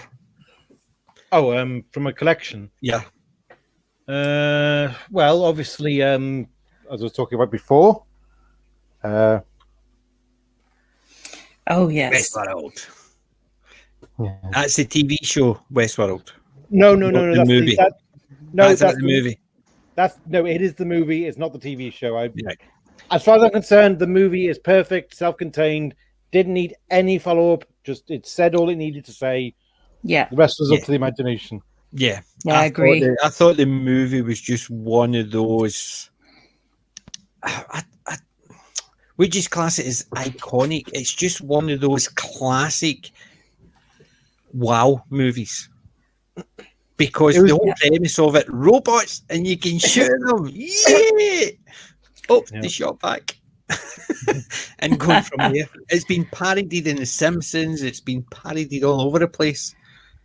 It was groundbreaking in so many ways. Definitely. And I must admit, it's a great movie. I've got a bit of trivia for you. With Richard Benjamin, who was in that, wasn't he, Sadako, in Westworld? Yeah, was he the last man standing? I think he was, yeah. Yeah.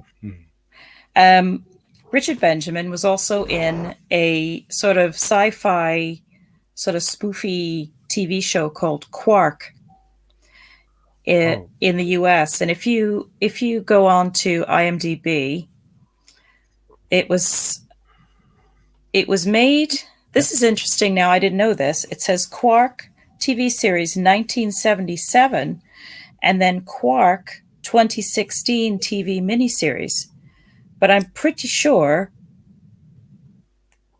Was it 70? It had to be 77. Had to be 77 that Richard Benjamin was in. Yeah. And it crossed my path at some point, and it was a great sort of mad spoofy series. I'm just trying to. My page is freezing, but I'm trying to bring it up now. It would have been the 77 to 78 one. So yeah, there it is, and he's right on the front of it. Created by Buck Henry. Yeah. Richard Benjamin, Tim Thomason, and Patricia Barnstable were in it. It lasted a year, I think. Yeah, sadly, it didn't go on for long, but it was just a hoot. You know, it was a bit spoofy and whatnot, but it's one of those really obscure shows. And I had forgotten that Richard Benjamin was in Westworld. So when I was looking at Westworld cast and things like that and remembering, I thought, I always associate Richard Benjamin with Quark. And of course, Quark now to me is like Armin Shimmerman from DS9. Yes. I think when you've got somebody who can actually do such iconic characters like that, you just automatically associate them with that, even though they've done so much other stuff. Yeah. Ooh, So I think you look at he was also in Buffy. Simmerman, wasn't he? He played the. He played Principal. He was the Principal Snyder. Principal Snyder. He was so cool in that as well. He was just the guy you love to hate, but you still didn't want to see him go the way he went. And it was right. It was down to Armin Shimmerman. He's a genius.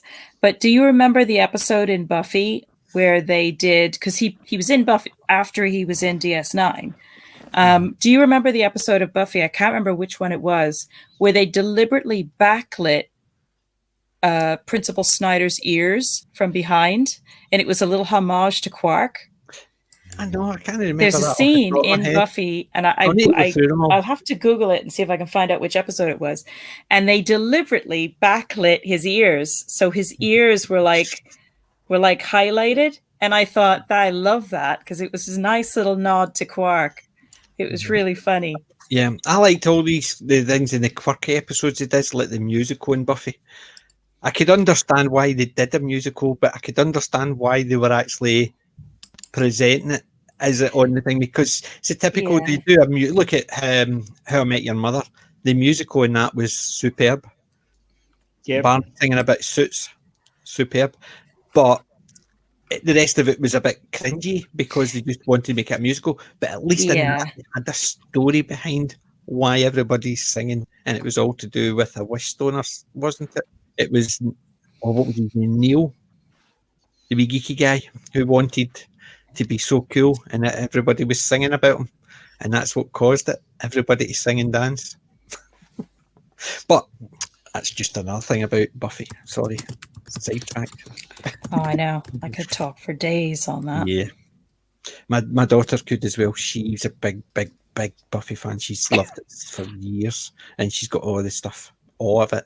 That and Harry Potter are two big things. Right. So basically, I remember watching it as well, but then again, I enjoyed it. It's not as if I get made to watch it, like the singing kettle and stuff like that. Hello, Ian. Yeah, Ian's joined us. Yay. Hello. Hey, welcome. Oh. Right. So what were we up to? We did Westworld. That was my Westworld. So you would recommend Westworld, and absolutely who could deny that? Who could deny that? But it's just so iconic. Like, I'd actually think if you watch it now, it doesn't look at all dated. Well, most of it doesn't. Well, you think about it. You look at the difference, I suppose, with the computer or the robotics. Mm-hmm. And with the Yul Brynner with the face off, and you look at some of the newer TV shows where they do a robotic and they take the face off it, it stands up because it's not like the old ones where they would take the face off and it just looked like a circuit board with two eyes going flash, flash, flash. They had the cords going up so the eyes were. $6 Million Man always had that. Yes, that's it. And so did Sarah Jane Smith in the Android Invasion. Yes, she had that too. That's right. Yeah, that sticks with me. That one image sticks with me since I was a kid, with her getting up and shooting the doctor, and she's like got these big boggly eyes. Yeah. Yep.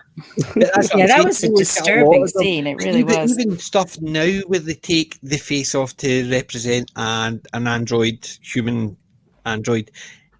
And the one where Yul Brynner's got his face, it holds up. It didn't just look like the circuit board with the two eyes, because you saw the cords coming up to where the eyes are, because they're obviously separate entities and they're actually part of it, and they had to link it up. Particularly, they didn't have them like Red Dwarf, where it was just Mr. Blinky Eyes when they Crichton's hand type thing. It didn't look that bad.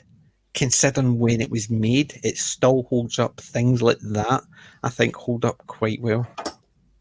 It was a lot of really, really skilled craftsmen back then, because they had to build, because there was no backup. Whereas today, it's like, can't be bothered doing it. You can do it on your computer. Yeah. Yeah. See, that was another thing I noticed when you were talking about it today. They're talking about they had the robotic horses and stuff like that. They had robotic dogs. They even had a robotic chicken on one of the pictures. And everything was meant to be robotic. So they had them on. I mean, people working on these robotics, you obviously know. And it was just so detailed that they had it so that it was just a case of there's all the humans and all the rest is just don't need to think about it. We can tell you it's a robot. They had them all there in pieces. So they had the dog lying there with its legs off, and because they're working on it, or they had the horse and it was open because they're working on it, and it's that type of thing. They put so much detail into things they didn't need to put detail into. You didn't need to know the chickens were robot, the dogs were robots, and the horses were robot. They were unimportant, but they put the detail in there to actually show you how much detail was in it. Well, I think that comes a little bit from the sci-fi authors of the era as well. If you look at Heinlein, Arthur C. Clarke, the details they go into and how things work, how they imagine and envision that they were working, was so detailed and so far ahead of what normal people understood about the science of, say, going into space and all that. So I think if the creators making all these things, making the props for the sets, had that background, that was kind of like a theme going through. Make it proper. Think of the small details because they add up. Yeah, definitely. And I think that's why, as Sadako said, it holds up so well. Yes, there's a couple of bits and pieces, but you think of anything from that era.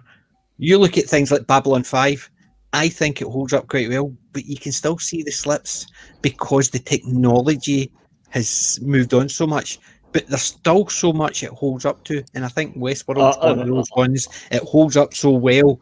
Yes, you can see bits and pieces where they didn't have the technology to do what they wanted to do, but they could put a good facsimile in that didn't take you out of the story, that they just basically lifted the face off and there was nothing attaching it to anything.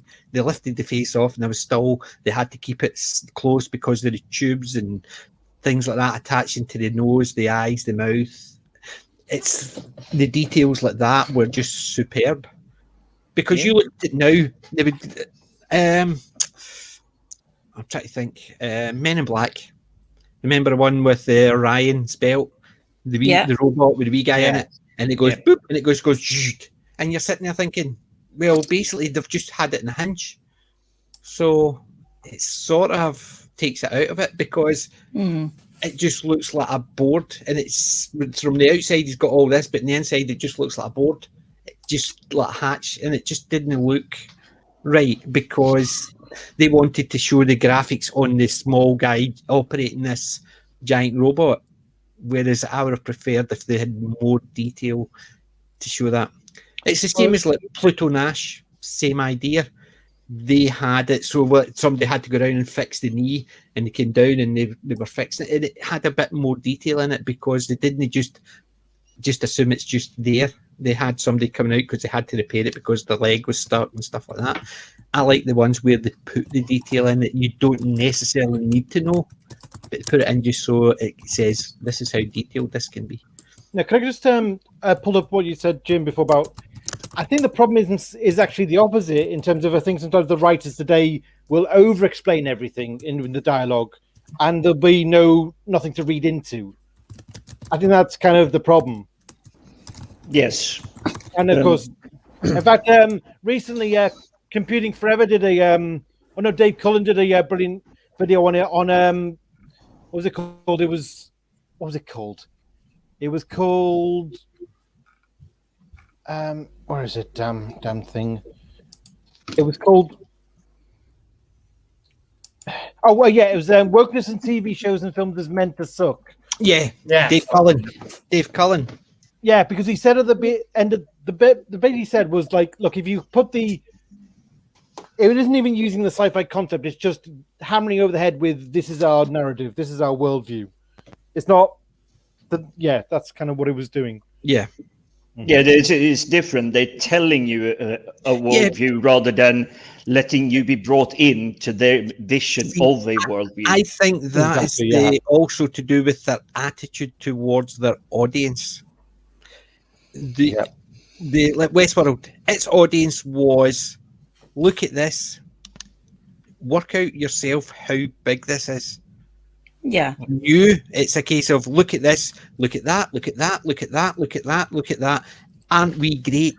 We've just told you everything you need to know because you couldn't work it out for yourself. because it didn't insult the intelligence of its audience. Exactly. Yeah. These things were not really important, but they were there to show you and get into more depth so you could extrapolate how other things worked. Whereas now they tell you exactly how things work and how far it goes, because you've not got the brains to actually work it out for yourself or have an imagination to actually incorporate this. So we need to tell you. And that's what I don't like about the newer stuff nowadays. They have to spoon feed you. They assume you don't have the attention span to be able to stick with it and make your own conclusions. Yeah.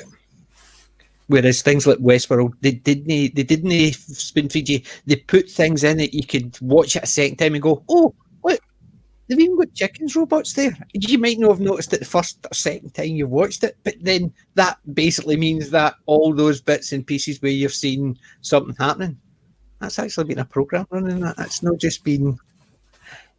It's that aspect of it. Like, for instance, you can just imagine I think you were talking about this on Blue Bonnets, was the horses. Why couldn't they make them real? Why did they have to have robotic horses? Somebody had said it's because they have to get they would have to get used to having a different person each time. So it's easier to program it just to accept the rider without the horse having to get used to a new rider every week or whenever they did it. I don't know about that. Yeah, but it was that aspect of it, and I could understand that. So the fact that they've got the robots there, somebody's thought, I wonder why they've got robots there. It's probably because a real horse, you couldn't just walk up, jump on it and ride it, because you would need to get the horse comfortable with you. So a robot horse makes it more sense. So anybody can come in and just jump the horse and ride off. Makes it a bit more sense for a part where they don't want you to train on getting used to the horse for a half day before you actually can ride it and do the shootouts on its back, so it doesn't jump because of the loud bangs. So somebody's thought that, and that's not been a case of the first time they watched it. They thought, let's watch that again, and then you see the horse, and they go from there. The extrapolation goes, and basically then they pass it on to somebody else, and somebody else goes, all right. And that's what a good audience is. They watch something a couple of times, they pick up a background thing, and then from there they extrapolate it, and they enjoy it more because of that extrapolation. Whereas now you don't need to extrapolate because they tell you exactly, so you don't need to think. So there you go. My tuppence worth.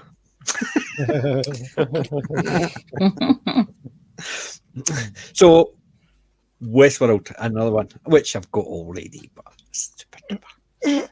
Right, Matt, what's your recommendations from your collection? Or are you still coughing your heart out?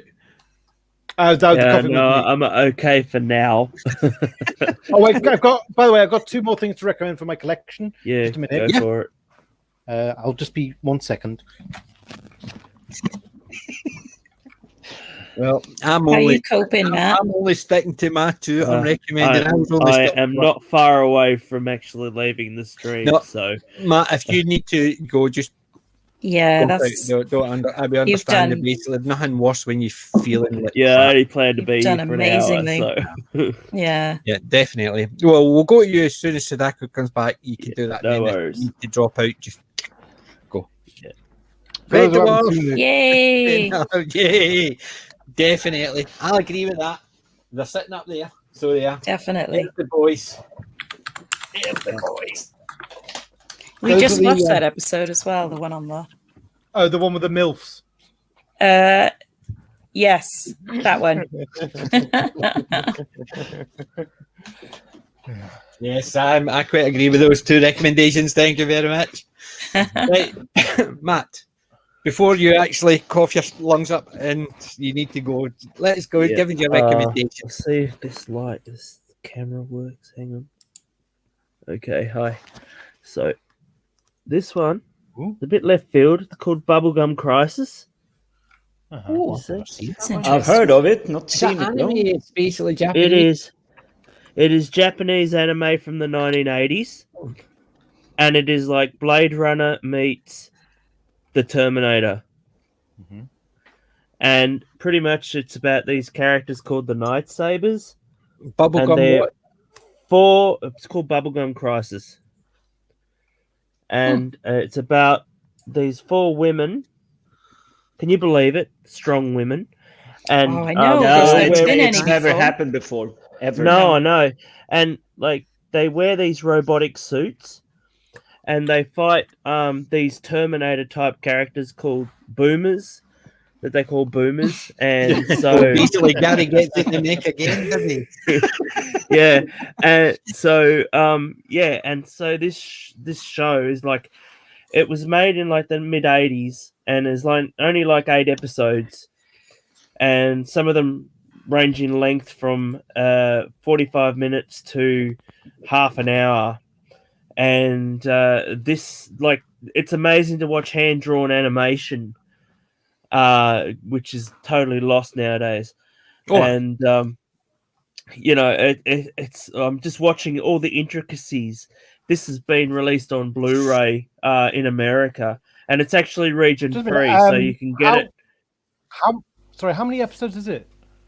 8 episodes. Only 8? Oh, right. Only 8, yep. Wow. And each episode is pretty much self-contained, but there's a story that, intertwines through it right to the end. So, and they're like trying to fight this evil corporation called Genom, who are pretty much behind all the boomers. And Genom's a huge corporation that owns, like, they own all the motor companies and everything like that. So the bikes that they're even riding on are Genom motorbikes. So, they hold this huge monopoly, and they're trying to take over the world pretty much. And the only thing stopping them is the Night Sabers.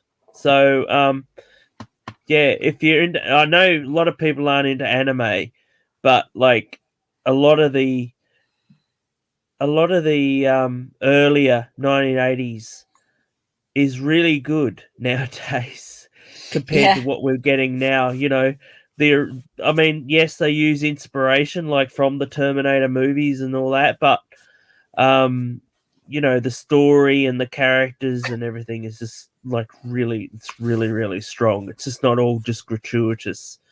There's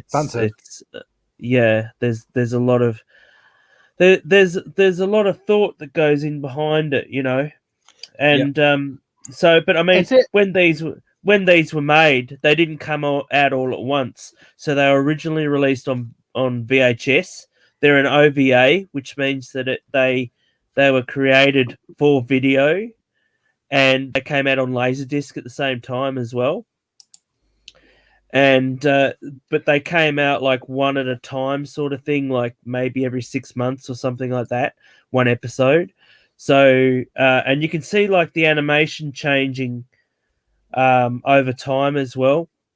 So whether or not they have different animators or whatever using it, doing it, I don't know. But it's a really good story, and I'm like, I watch this every couple of years and that, and it's like something fresh, Cool. So it's definitely one to check out if you can get it on Amazon. Is it anything like do you remember Dirty Pair? Like a Kane Yuri? Yes. No. So similar style of animation. I don't know. I think even possibility that they could be from the same animation company, but it's 80s classic animation, and that's the way I like it. Yeah. I must admit, I love some of the earlier Japanese anime. I remember even in the UK, we used to have some early stuff. And then when I was a kid, so because you always got it on a Saturday morning, it was dubbed, and you knew it was Japanese because the eyes were enormous. Well, they remade this. Bubblegum Crisis was actually remade in 2000, called Bubblegum Crisis 2040. And even though I really enjoyed that series, I just happened to come across this series later. I thought, I'll just watch it. And I actually found it more entertaining than the one that they brought out later. But, each their own, and, both series are really good. I'll keep an eye out for that one as well. That sounds another cool one. Yeah, no, it's really good.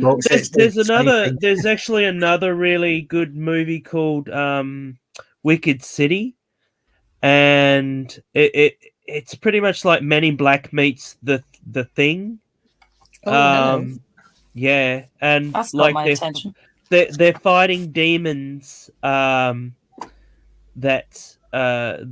Humans are fighting demons, and they have a truce, and like the demons, some demons don't want to keep having the truce anymore. They want to take over the earth, and so these guys, these Men in Black type characters, they try and prevent them from trying to take over the earth, and the actual demons can change their form and literally rip their heads off and become tentacled heads, and it's a really good movie. It's about just come out on Blu-ray, and it's a really nice Blu-ray as well. Is this the 1987? Yes. Yeah. Yes, that's correct. That's that one, and it comes with a double. I think it came with another one called Demon City, which was done by the same director, but they're sort of not really related. But it's worthwhile just for that movie. It's a little bit. There's a bit of nudity and everything in it, but that's Japanese for you. Japan doesn't really care so much about nudity. They find it funny in some respects, In there, they're not so. It's like, oh, it's rude. You look at it's the like, UK. oh, it's naughty. The UK used to do that as well. The Carry On types or the Confessions of a Window Cleaner type movies. Yeah, but at that time I watched the Confessions movie a couple of months ago. I watched my first Confessions movie, and it was a window cleaner one. So and I was like, Gascoigne. This is like full on almost porn, hardcore porn, and I just felt really uncomfortable. And I was like, I don't know. Yeah. I was like, if there's no story to it, it doesn't add anything to the plot. That's the thing. It was saucy humor. They classed it as basically postcard humor. But I didn't find anything funny in it, at all. That was the thing, and it basically. They were just it's not like a more adult version of the Carry On movies. That's how they were perceived, and that's how they were actually advertised as more Carry On more adult version of the Carry On. They took the Carry On movie that step further. Right? I know. They basically the films like that. Channel 5 over here became the domain of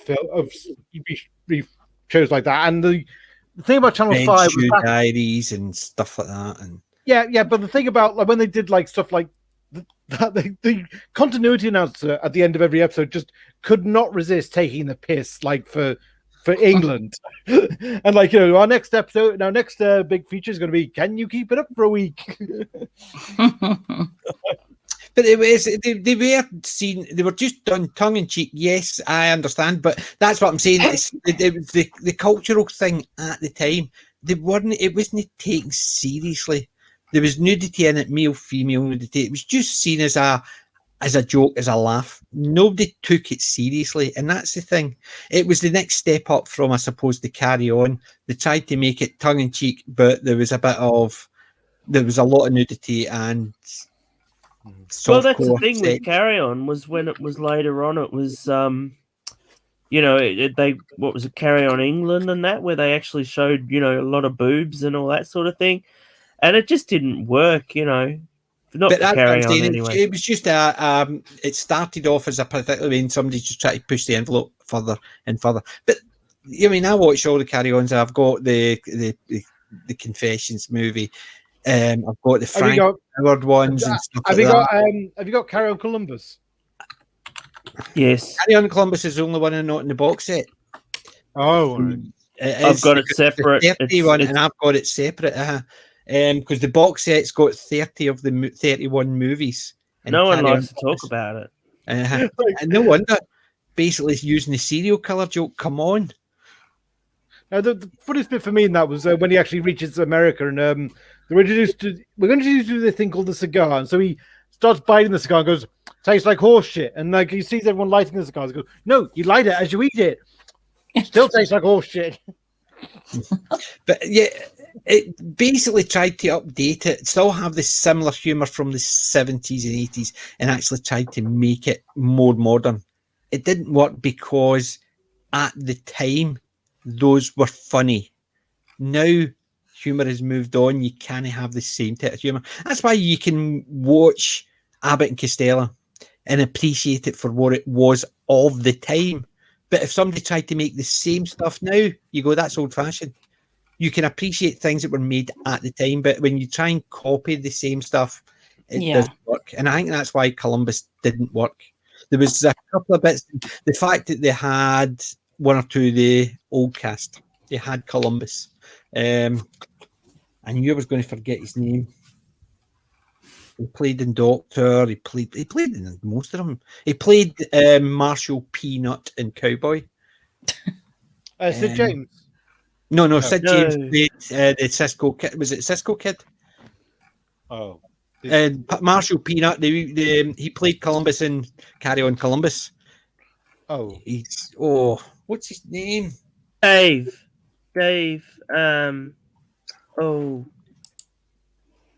Jim Dale. Jim Dale. That's the one. Jim Dale. Right.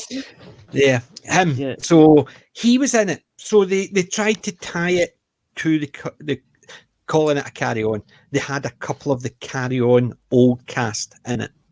The ones that Well, they were all dead by then. Aye, so that's what I'm saying. But Jim Dale was one of the few. I think there was one other. It was in it. I can't remember who. But it was to try and tie it to that. But they tried to Leslie Phillips. Similar humour. And the humour has moved on. You can appreciate something from the 80s knowing it was filmed in the 80s. But if you've got the same humour filmed in the 2000s, it doesn't work. What humour's moved on. You can appreciate something that you've got fondness for. You don't need to see it again made. It's the same as me. Laurel and Hardy, the Stan and Ollie movie, right?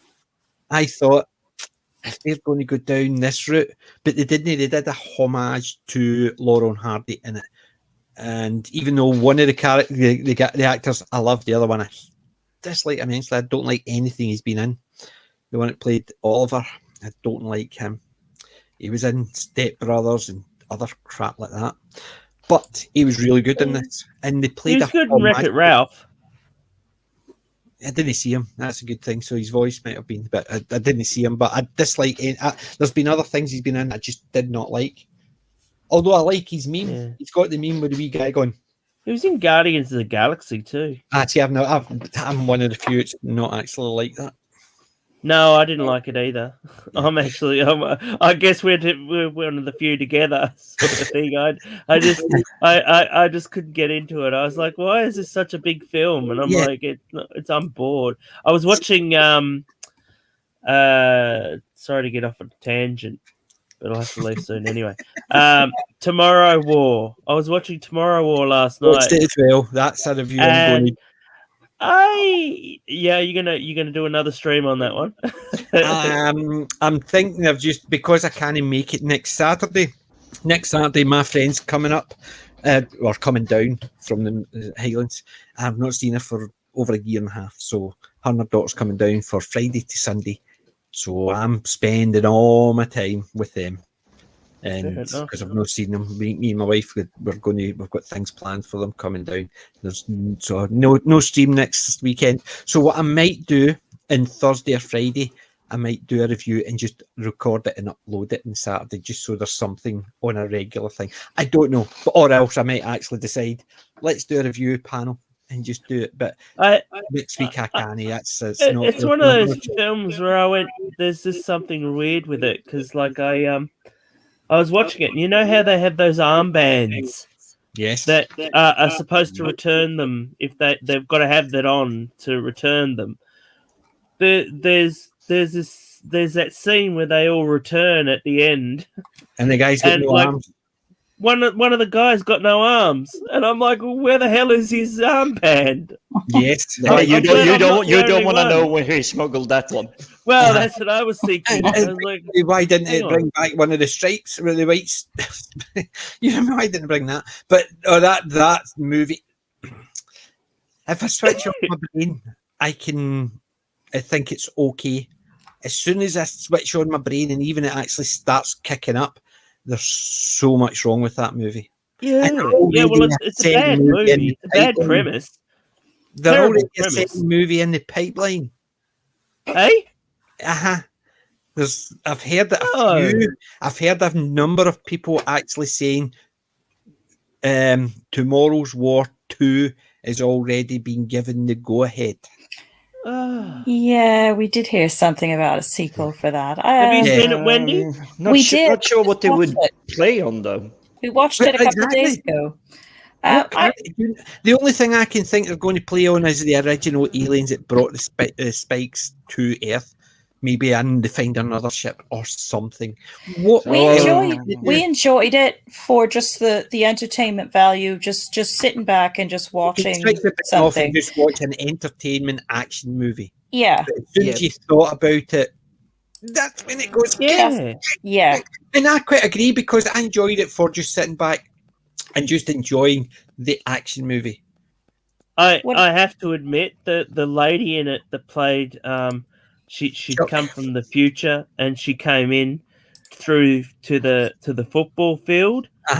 The main leader. Yeah. I had to put the subtitles on. I couldn't understand her, and she was talking in English. And I couldn't understand her. I had to put the subtitles on. I was like, oh, that's what she's saying. I'm like, okay. See, I find that with everybody's accent because having no accent of my own. But I know. Chuck, after me actually were talking about Chuck last week, there she pops up. The girl from Chuck. Yes, Yvonne Strahovski. I got her name right this time. She basically, she was the daughter in the future. And we were just talking about Chuck last week. And then watched Tomorrow's War, and there she's there again. Yeah, I know. She's Australian. Surprisingly. It did take me a while before I recognized her, though. Oh, no, because I know her straight off, because I'm like... Yeah, see, I recognise her straight off because of Chuck, and I had actually watched the wee bit of Chuck because all the money.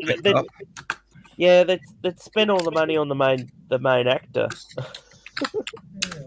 Yeah, I reckon. But I thought if would I watch it again? I don't know. No, I don't know. If I'm just looking for a bit of mindless fun, would I watch it again? Probably, because I don't need. If it's something you just want something entertainment in the background, you don't need to think about it. You're busy doing something else. Yeah, it's perfect because it is just visually entertaining. But as soon as you think about the premise, what happens, it goes. Exactly. I can't get around. No, that's exactly what I want to do a review on. It's not the fact is I disliked the movie. I disliked parts of the movie, which, if you think about it, it means that you can't watch the movie again. I'm just surprised it ever got greenlit. You know why it got greenlit, don't you? Because the movies are so bad that anything is better than nothing, and that anything is better than most of the crap out there. Yeah, I was just really surprised. I was like, that's one of the worst premises I've ever heard. Yeah. Well, you look at Gary, they were talking about that in Friday Night Tights, and they're saying 10 or 15 years ago, that would have actually been slated as one of the worst movies around.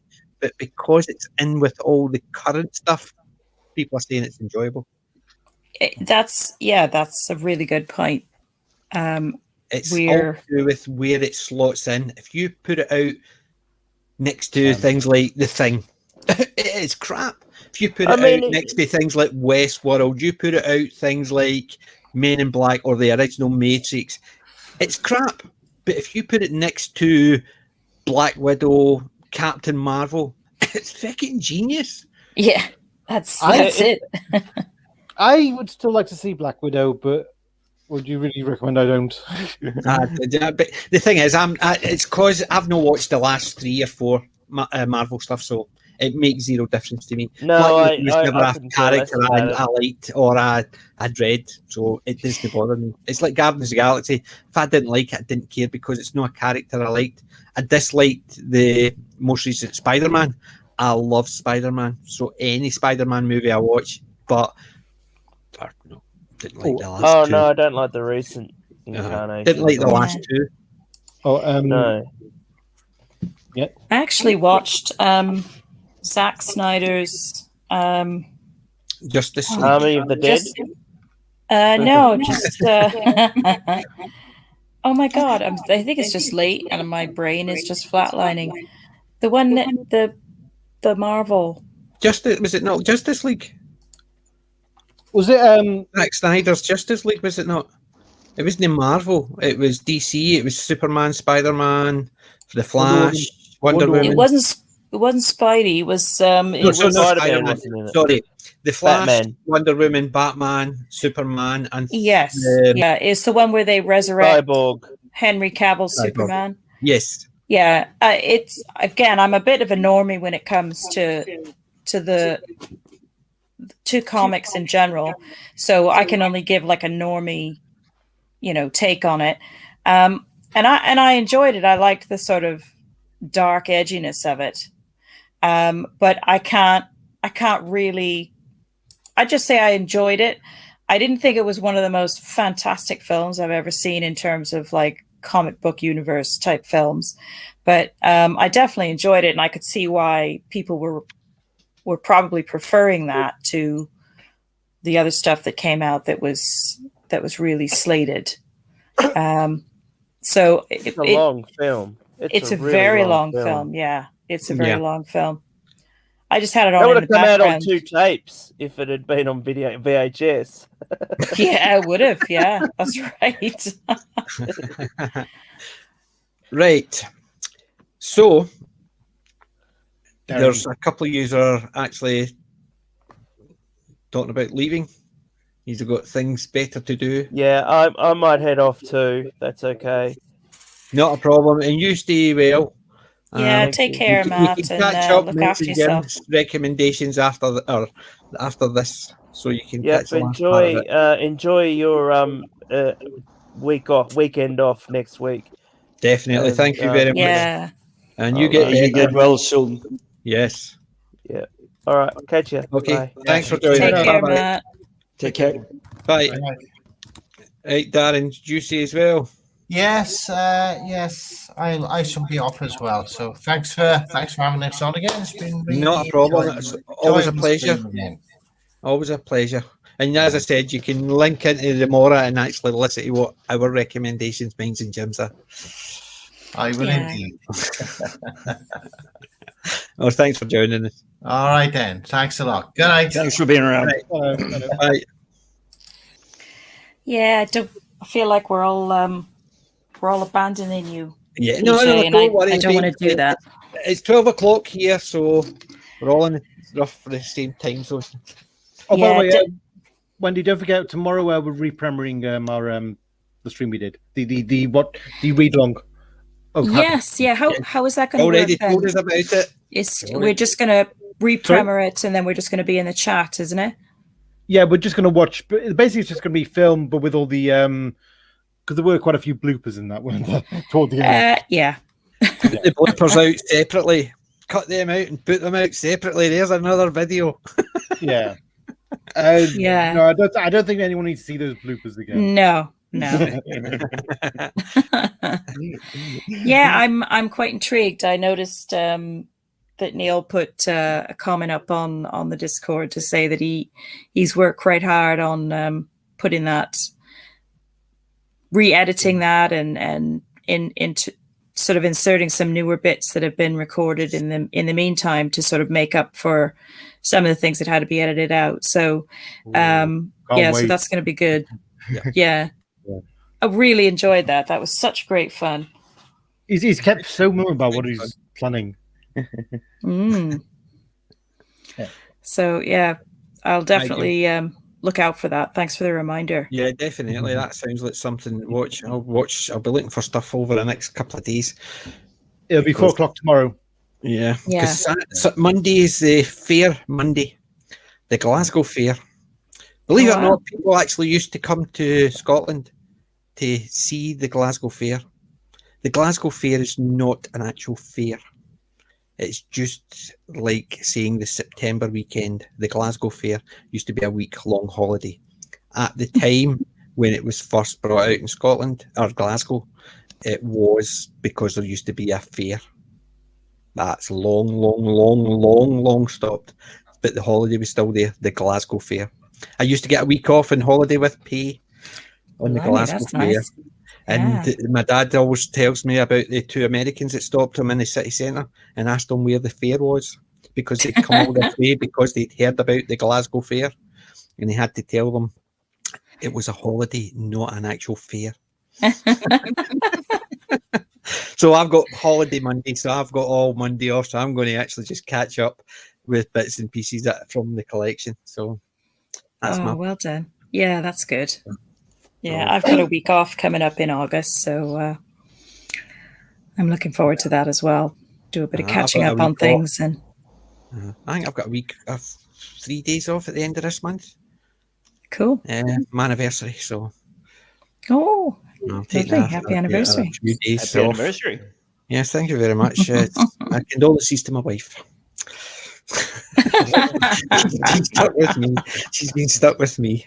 But anyway, I digress in getting self-centered and sympathy and my wife. Jim, what is your recommendation from your collection? I'm going to go for a unique one. I've been told, according to Rotten Tomatoes, it's the worst sci-fi film ever made. Oh, it's Star Wars? No. Queen of Outer Space. Is it Queen of Outer Space? Let us guess. Is it Queen of Outer Space? No. I haven't found the actual articles for Galactica. it, but the film is called Solar Babies. Oh, I haven't heard that one. I've not heard of that one. Even I've not heard of that one. Jeez. Oh, wait, does that have Alexei Sayle in it? Does it have Alexei Sayle?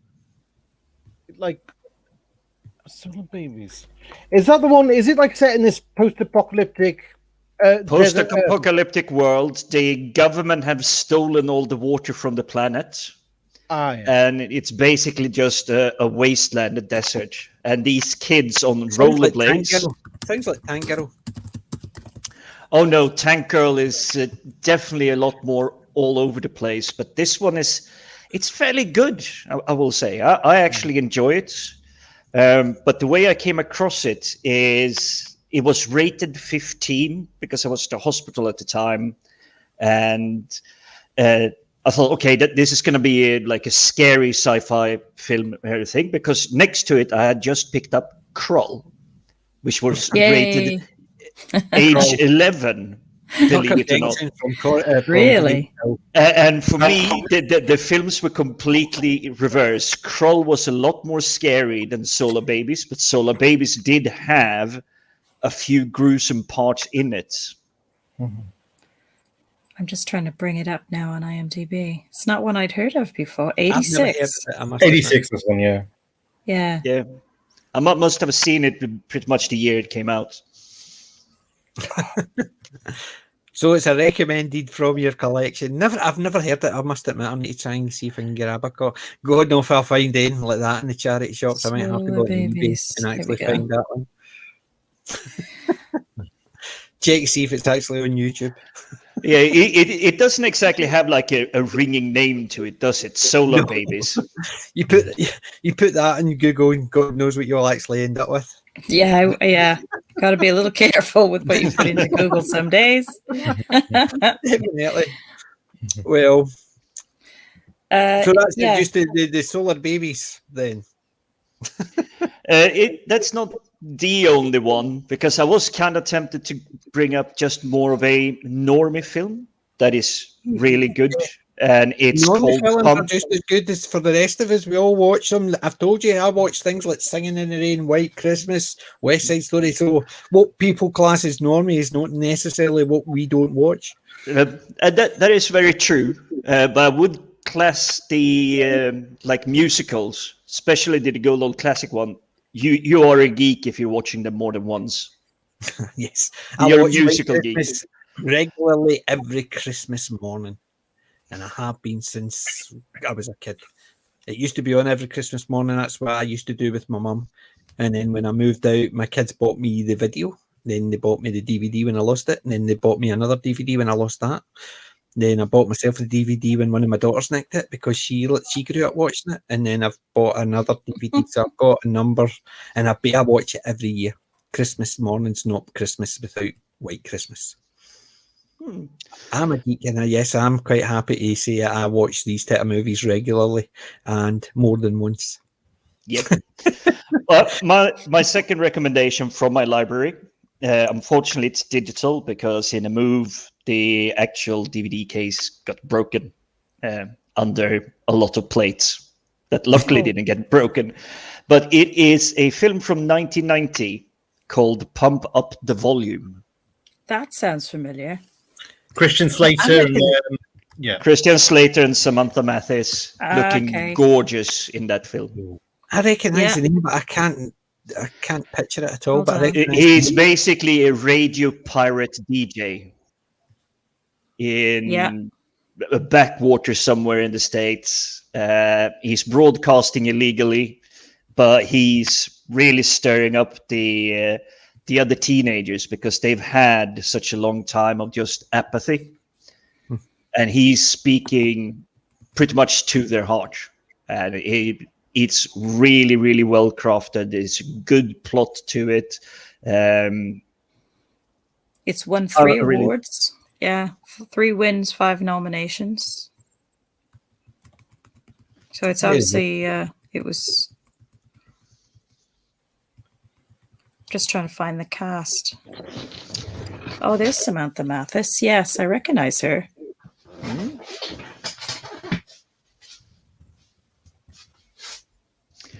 But yeah, I really do enjoy that one. It has that little bit of like rebellious streak to it. Yeah. I think I can't remember if I've seen this or not, but I can remember the plot sounds familiar. So it could be something I saw way back and I've just forgotten it. But it would be a good catch up then. Yes, it looks interesting. Yeah, I'm sticking that on the watch list. Very good. Yeah. Keep it on my list as well. I loved the pirate radio sort of plot lines. There's another film that has that as well, and I can't think of what it is. That's The Boat That Rocked. What's that? The Boat That Rocked. That was the one about radio. Was it? Yeah, and they were on a ship. It was a pirate radio. They used to basically have it on the ship off the coast of Britain. That might be it. Yeah. Radio. Oh, it was a Radio Pirate North or something like that. So, trying to remember it. I can't remember off the top. Yeah, but it called the Boat That Rocked, and it was literally about the pirate station off the out of the international boundaries. That's why it was, so they could do it legally. That's right. Illegally. And they were trying to shut them down, but they were able to sort of. Yeah, I think I definitely. That's got to be the one I'm thinking of. Yeah. Pirate Radio North Sea. Yeah. Because that basically launched other ones and that started doing that, and that's when you started getting a lot more pirate radio on the boats, basically off the coast, because there was nothing they could do, so they could play anything they wanted to, and there was no regulations.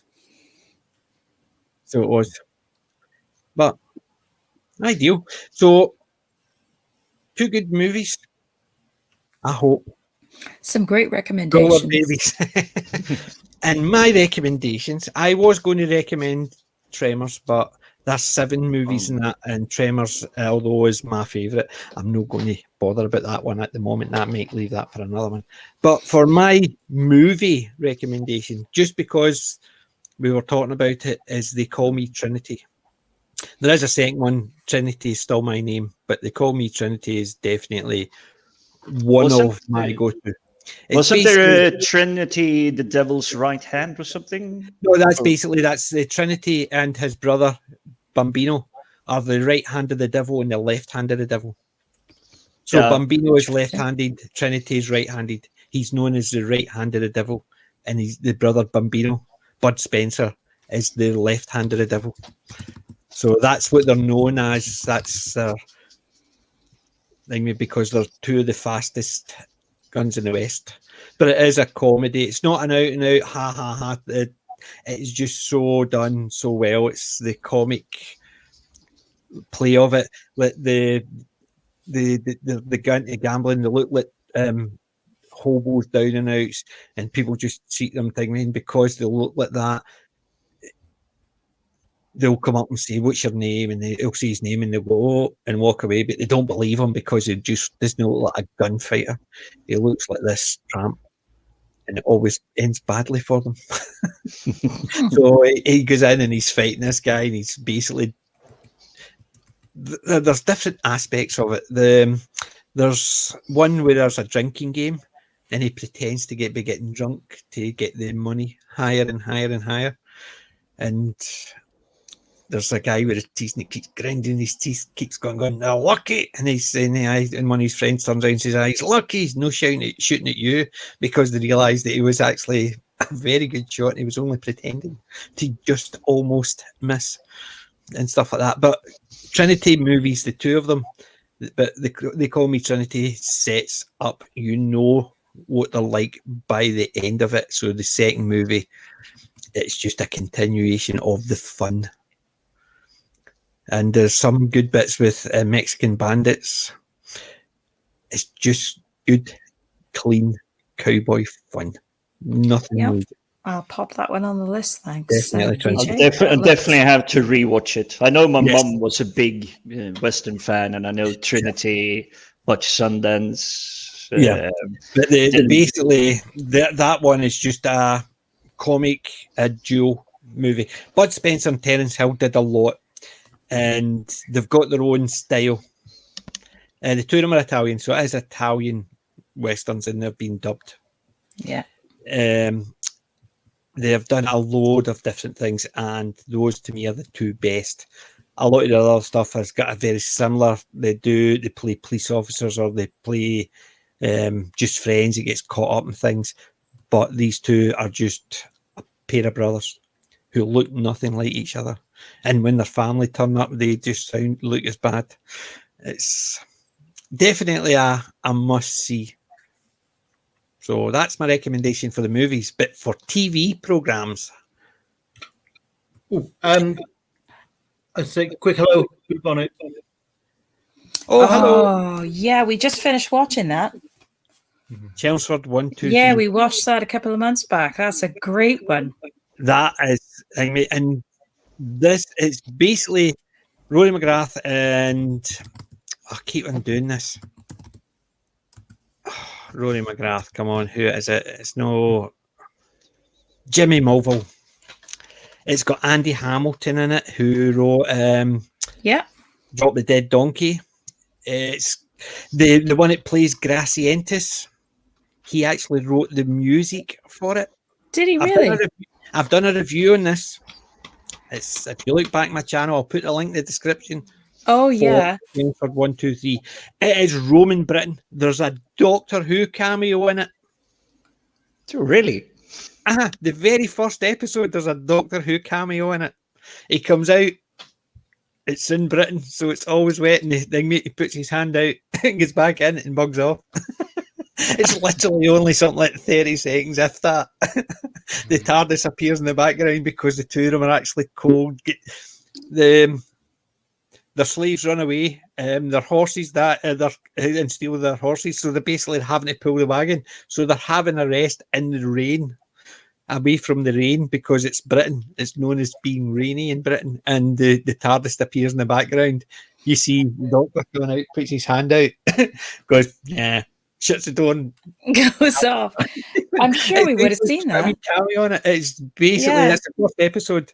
We watched it. It's so clever because they start it speaking Latin, and it's obviously got subtitles so you understand what they're saying.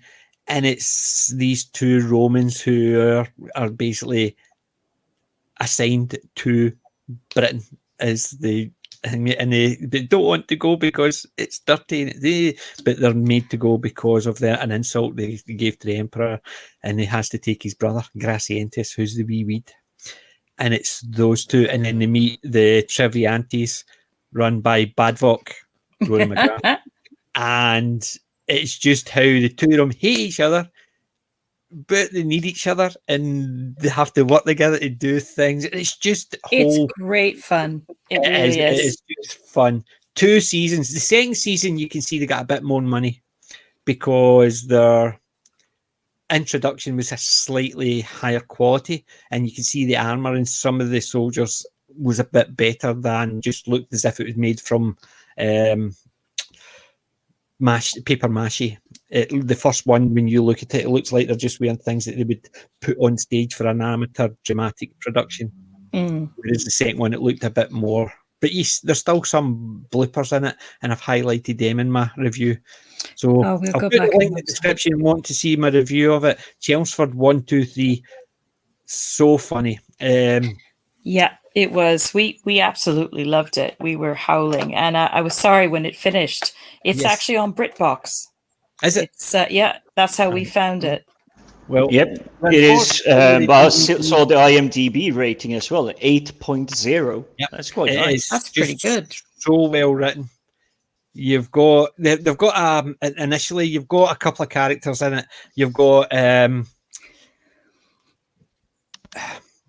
Mongo, the contradictory. He says, he introduces himself to call me Mongo the contradictory. He says, do they? He said, no. And it's stuff like that. It's just basically, it's just stuff like that. And then you've got the big dumb ox. Yeah. Blag. It's basically, he has episodes when he'll say things like, you just can't get it in BBC Two. As if, where did that come from? And it's just, he'll say these stupid things, and it's basically, he's meant to have these turns. It's very clever, and it's very funny. Cleverly done. Yeah. And it's like a little hidden gem. I mean, we watched it, we were like, wow, this is just so good. Yeah, see, you should actually check my reviews. I've got that one, I've got Chance in a Million. There's another one you should watch. Chance in a Million. And see the tweet I tweeted about the poor wee dog that got stolen. Brenda. Yes, the spaniel. Yes, well, the woman who treated it is Brenda Blethyn, an actress. She played in Chance in a Million, and she's fantastic in it. It's basically because I watched that, I really like her, and I basically I got that tweet, and it basically it's a side note. I love Brenda Blethyn. In fact, I'm a huge Vera fan, like massive Vera fan, and I follow her as well. Do you know what Vera reminded me of? It's almost like she's a female Columbo. Yes. She just had put me in mind of that. Smart. Yes. Straight talking, not too fancy, and it's just right to the point. And I liked her in that. She's just superb. But if you've ever had a chance to see Chance in a Million, she is a vixen in the heart of a librarian. Okay, that's going on the list with the then. Heart of a vixen. Chance in a Million. Simon Callow and Brenda Blethyn. It is superb. Chance in a Million? Chance in a Million. That's a recommendation for another day, because that is definitely another one of my favourites. But recommend this is Chelmsford 1, 2, 3, set in the town of Chelmsford in the year 1, 2, 3. Surprise, surprise.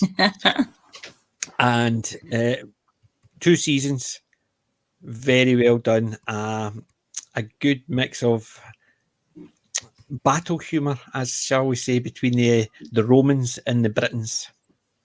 And the Romans and the Romans and the Britons and the Britons, the men and the women.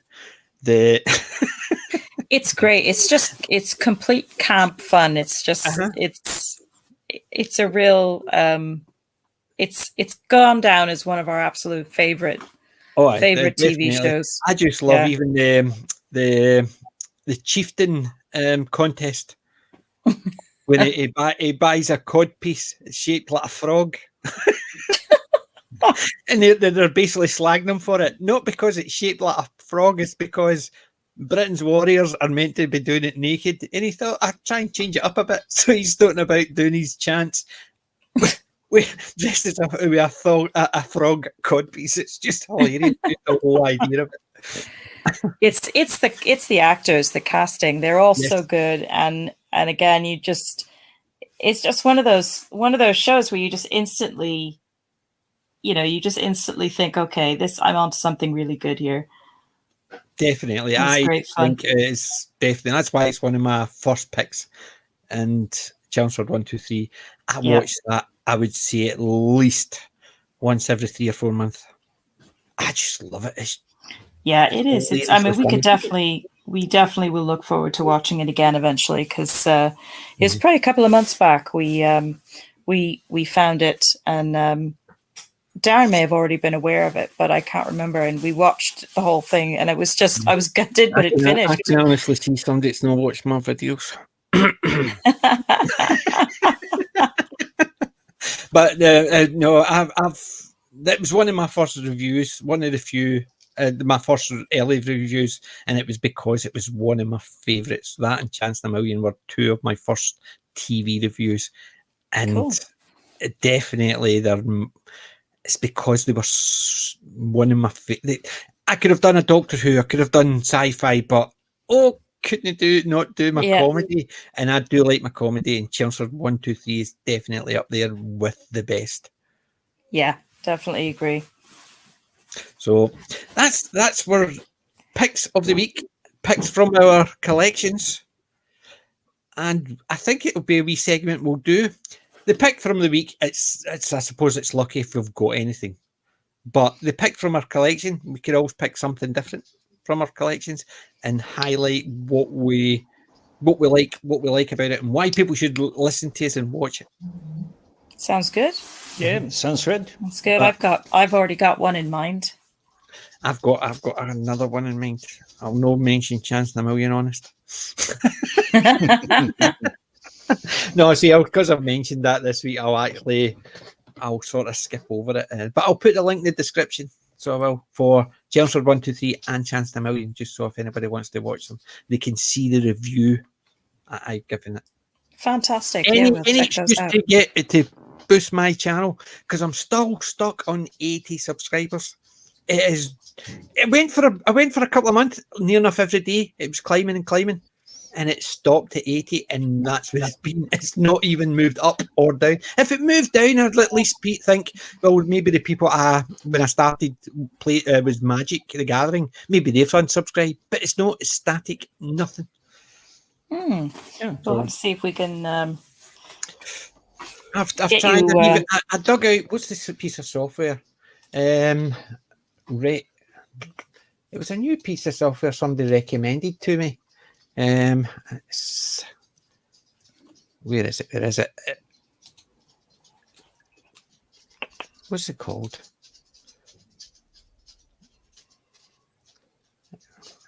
Tube Buddy. It's basically help you to get keywords, get a rough idea, help promote your traffic, make sure you're getting the right keywords, you're putting the right expressions in, and it gives you an idea if somebody's actually doing a search on things that you might, how often they search it, how likely it is, how many people out there have already got those as search commands and stuff like that. So truthfully, it means nothing to me, because it just basically turns around and says, if you want to put it in. If you don't. I can work that out for myself. These apps don't really need to tell me that. Blue Bonnet just mentioned in the chat that she said it happens with the subs that she has. She says that she's been at 756, and then she gains a sub, and then she loses a sub, but that's been going on for about a year. Yeah, maybe I'm a bit biased because I'm on her panel, but I do feel like her Bonnet streams are like they really do deserve more recognition, because she's. Oh, they do.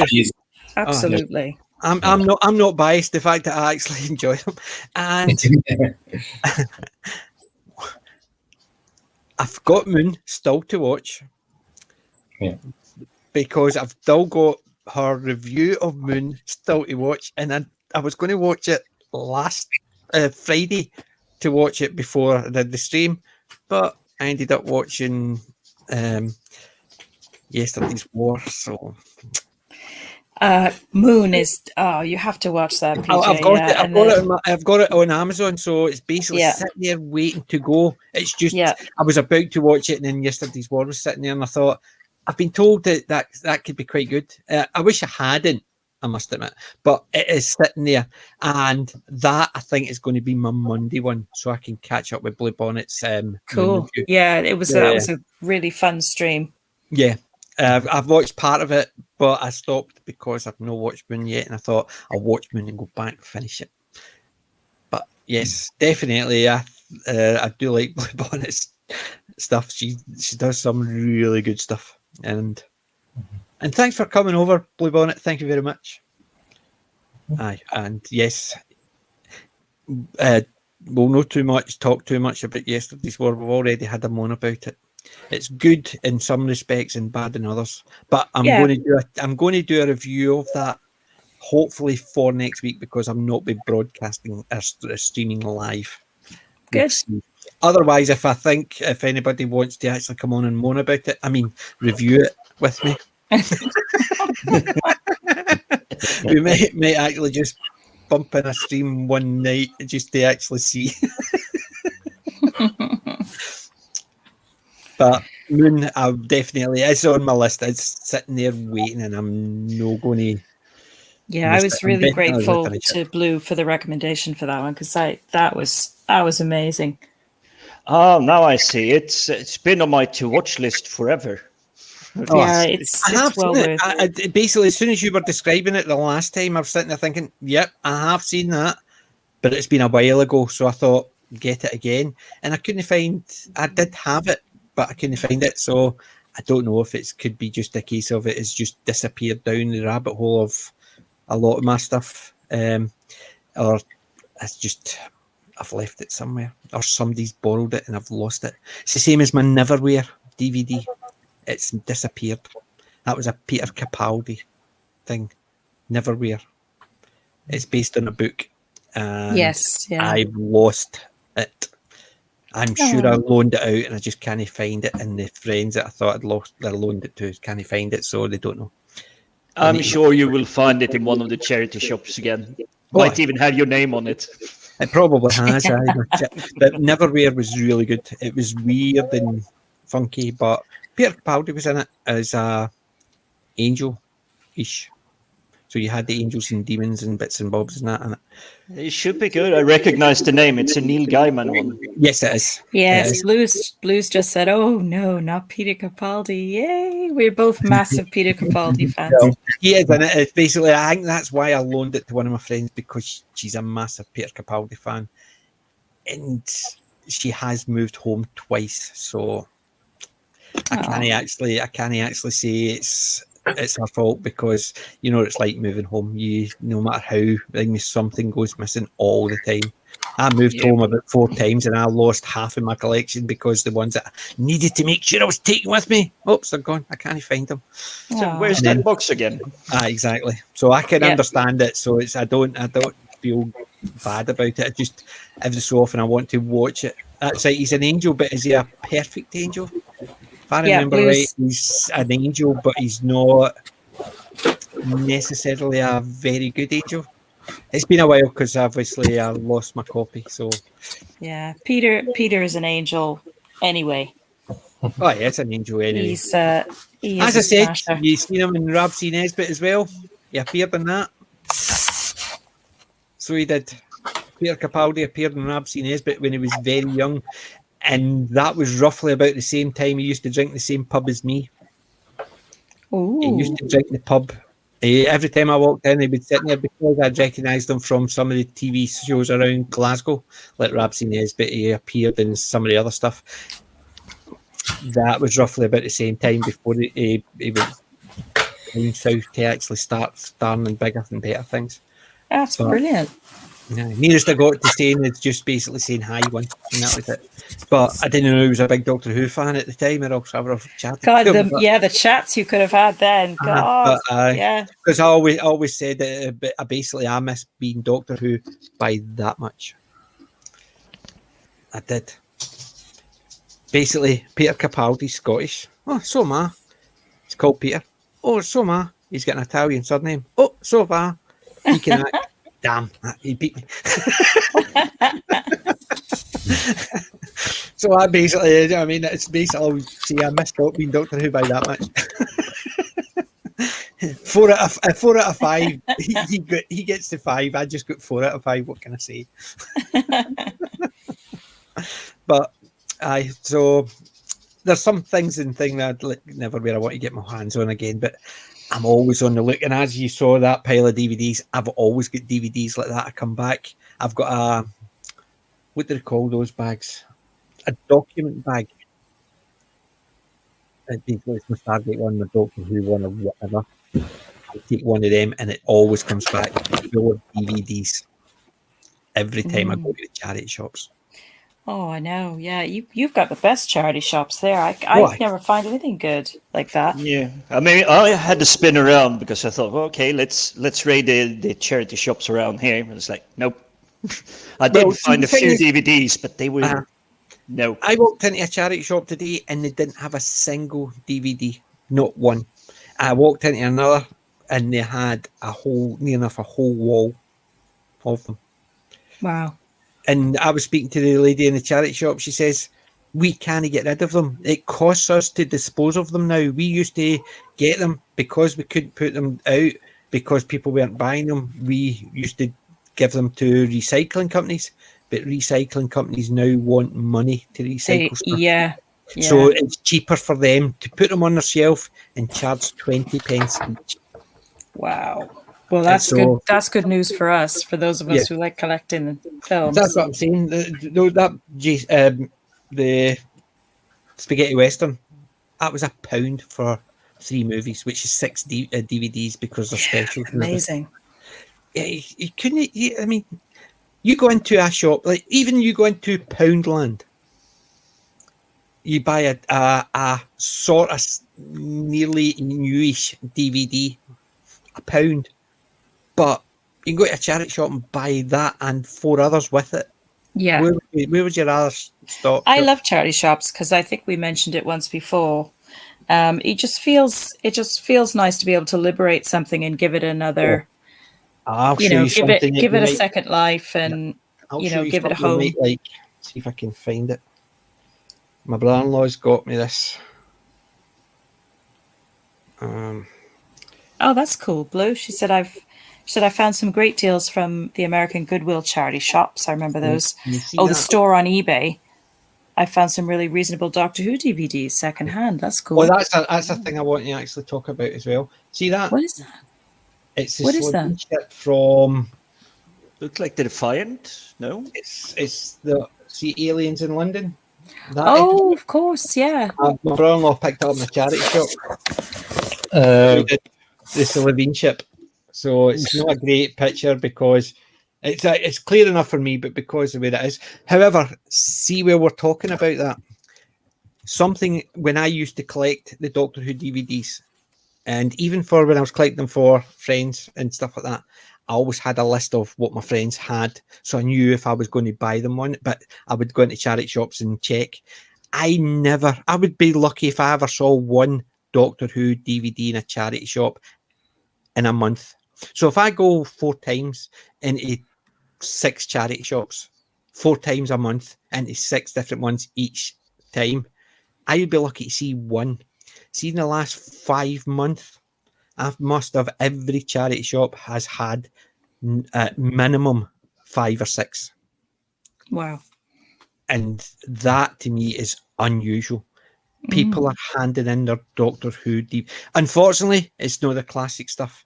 It's all the new Who stuff. So you got Matt Smith, David Tennant, Peter Capaldi.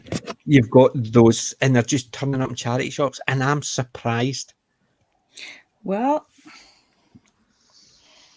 if you like the new stuff, it's a good place to look in now because more and more people are putting them out there. Yeah. Part of me isn't that surprised, really, because I mean, it has just died a death thanks to all the nonsense, and so it's a real sign. It's a real sign of the times. That's to me shows you would that never have seen that before. I've never seen Doctor Who DVDs, and if I have, it's usually, or the women say, "I did just come in today," and that's it. And there's been maybe one or two, but every time I'm getting in, I'm seeing everything. It means they've been there for weeks. Nobody's picking them up. This is it. You're talking about getting them for 20p, 25p each, and they're still lying there and nobody's picking up. Yeah. It says a lot. It says a lot, sadly. But Blue Bonnet, when she was saying about eBay, that's what I do. I could go out and purchase every DVD available. I'm a hunter. That's why I like charity shops. I like to hunt for things. So if I want a movie, I'll buy it if I can't find it and I'm really desperate to watch it. But I like the hunt from charity shops. I did that with my Doctor Who books. It is fun. I would go down to the bars. I would pick up the Target books. The guys knew me, so I would come in and say, "We've got more new ones there." And if I picked one up, the first thing I would do, I've got this one. Check the date. Oh, this is an earlier version. So I would buy it from him. Next week when I was coming down, I would hand him my old one. I never used to tell him old one. I used to hand him, and that's why he was quite happy for me to have a look through his pile before he went on the shelf, because he knew if I was replacing one of mine, I would give him my old one rather than sell it to him to sell on second-hand bookshop. So I was buying it. I was getting first refusal, and that's why I managed to pick up all the first editions of the Target before they all got binned. But I used to do that. I could have gone out and I could have gone to any of the shops and ordered them in the shops, no problem. Here you go, there's all the books. That's no much fun. I like the hunt. Basically. That is the fun part, yeah. And I do the same with DVDs, but it's the same. eBay is one of my friends. I'll every so often just do a search for the ones that are missing. And then you occasionally see somebody selling their collection like £2, £1.50 and stuff like that. So I'll go, I'll take those 10, and that's me. So I got 10 DVDs for £20 plus postage. I'm happy. Yeah. I've not spent £15, £20 or more on one DVD. Yeah. And it's the hunt, it's great. So sometimes when I see a nice bargain, I'll go in and purchase them all. I'm happy with that. Yeah. It is fun to sort of find them and hunt them down, and it's always a nice, pleasant surprise, if you're out in a charity shop or something and you see something and you're just like, oh my God, that's a great. We used to love to go up to Hay on Wye years ago, because book-wise, oh my God, that's like Disneyland. I used to do the books and stuff like that as well. I was always in the second-hand bookstores and stuff like that. But because my site's not as good as it was, basically I don't need as much. But I get I've been on Audible for about 8 years, so I've got a big Audible collection. But I still do occasionally, like my comics and stuff like that. I'll dig out my glasses and see if I can actually act like a really old man and give it a. I found that my eyes are okay. It's just my arms are not long enough. And that's my problem. Now that's a new thing to try. See, just give people arm extensions, and then they don't need glasses. That'll work better. But my arms would have to go for about a quarter of a mile now. That's why I've got the things I used to do for painting all my figures. I use them when I'm reading some books, because the text is so small. I need those magnifiers that I used to use for painting figures. So, but do you know that's why I've got 2 doubles of the Talons of Wen Chiang, and what was the other one I've got a double? My case had a wee snap in it, so I was in the charity shop and I saw it and I thought, I'll pick that one up. And what I did was, one of my cases, I just took that out, took the silver case, put the one I had in it, so I ended up with a double. I had a couple of doubles because one of my cases had a wee nick in it, so I saw them in the charity shop, the classic ones, and I knew I could just swap the cases out. And that's why I've got a couple of classic Doctors, because I always pick the doubles up of those ones, even though I've got them. Yeah. Just the simple fact is, I can use the cases, because I've got plenty of the black cases, the clear cases, but I've no silver cases, and all my Doctor Who ones are in the silver cases. So yeah. I always pick them up because they're silver, unfortunately. Yeah. So we're under the 4 hours mark, and it's 20 to 1 in the morning. So yes. I think we should actually start wrapping up, ladies and gents. Yes, Sounds I was like just going to say, actually, I've my laptop battery is just about to go, and I charged it right up before this stream, but the room I'm in is sort of a bit tricky for extra outlets and plugs, and this is our computer room. Although it's 6 time in the morning, first thing I'm going to do is switch that on. I'm absolutely melting in here, and I can't put that on because all you hear is. Oh God, yeah. I'm sitting here melting. Yeah, so that's it. Yeah, it's. So thank you all for joining us for this lovely chat around our collections. It's always better when it's our stuff we can talk about. And next week there will be no Saturday stream, unfortunately, because I'm going to be, let's call it a break. However, we will return on Wednesday for season 12 with myself and Sadako of Red Dwarf. And then the week after that, we'll be myself, Sadako, Windology, Darren, and hopefully a couple others for the Promised Land season 13 of Red Dwarf. And I'm not saying I've not enjoyed rewatching them all, but it's amazing how much you enjoy it when you don't need to review it because you just brain off. Just brain off and don't go, hey, wait a minute, he did that. No, wait. And sometimes I need to actually realise, see, when I'm watching a movie like Tomorrow's War, I had to remember I'm not reviewing it, I'm just watching it. So it's hard to switch that up sometimes. Switch the brain off and just sit and watch it because I know I can be picky sometimes. I know that sometimes I can be picky, even if I'm not reviewing it, because that's just the nature of it. But I don't want to write it down. But when I'm reviewing, I have to make sure I write it down. So I pause, write down, and all that. And it's just, So this week I can relax a bit. I've got Red Dwarf a whole week after Wednesday to do another one because I'll have the break. And the good thing is, my friend is coming down. It's a big dwarfer as well, so she can sit and watch it. Fantastic! That's great. So we've basically been watching Red Dwarf. We basically, when I was working with her, found out she was a Red Dwarf fan. Would she be interested? Would she be interested in coming on stream? No. Okay. Right. No. She does not like YouTube. Fair enough. Fair enough. I've told her to watch me, but she probably hasn't. But I found out she was a big Red Dwarfer. So we used to talk about Dwarf, and I just mentioned one day, I like Doctor Who, and that was it. Yeah. She basically said, I'm right into Doctor Who, and she basically watched the new stuff. No. The new stuff is good. Because I would sit and phone her up right after it aired, the Christopher Eccleston stuff, and we would chat about it and say, "What did you like this? Did you like that?" And we'd sit there and we'd laugh and joke about what did you have for dinner? Fish fingers and custard and stuff like that. We had the jokes about all that because the two of us liked Doctor Who. The early stage, I liked it in the early stage, so I did watch it. However, I mentioned the classics, and she goes, "They know old and just campy." No.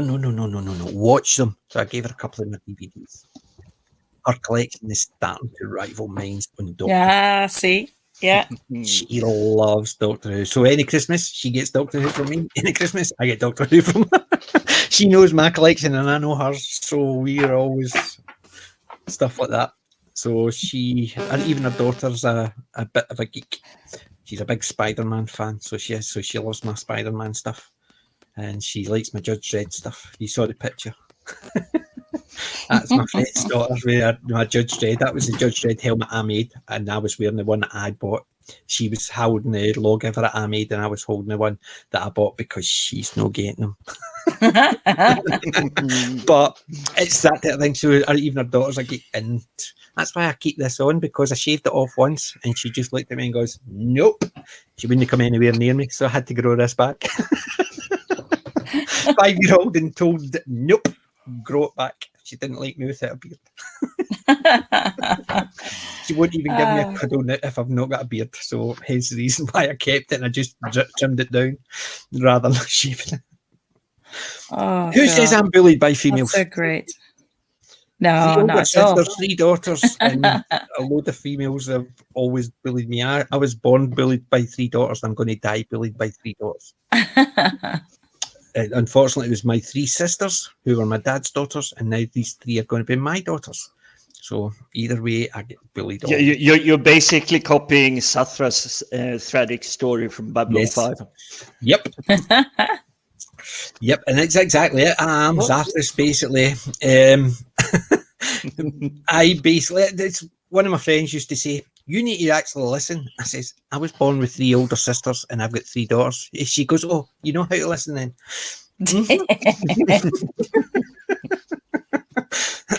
I was born knowing how to actually listen or else. Yeah. Hence the reason why, believe it or not, I don't get scared when a strong woman actually tells me to do something. I don't go, I was born with that. My mum and my 3 sisters, my gran, my aunts were all strong women. They would tell me exactly what to do, and I go, no problem. But see, if I did something that they told me not to do, then I get into trouble. Like being an absolute nutcase and wuss. Yeah, man. Okay, mum. That's why I said when my mum and dad passed away, I've got a wee plaque to them, and it says, I always want to be the man my mum would be proud of, and I want to be half the man my dad was. That's lovely. So my mum, basically, so when anybody turns around and say, you're not acting like this, I don't care. That's why I've got full of self-worth, because guess what? My mummy put it into me. Yeah. My mummy had me twisted. If I drop out of the stream suddenly, it's because my batteries just died. We're going to end up anyway, because it's 3 hours 45 minutes, and I can only thank you all for joining us. You're very welcome. Thank you for having us, PJ. Yep. Thank you for having us. Always a pleasure. And I will see you all in a fortnight. Sadaka, I'll see you on Wednesday. Yep. Definitely. Looking forward to it. And to the chat, thank you very much for joining us. And yes, although Mr. Brown calls me a pussy because I give up after 5 hours, today we're not even going 4. Because I'm knackered. Yeah. Well, no, it's not knackered. We're melting here in UK. I've been out all day down at the beach, charity shopping, and I'm actually sitting in my man cave melting. Yeah, that's why I'm not going on camera today. I've just been melting all day.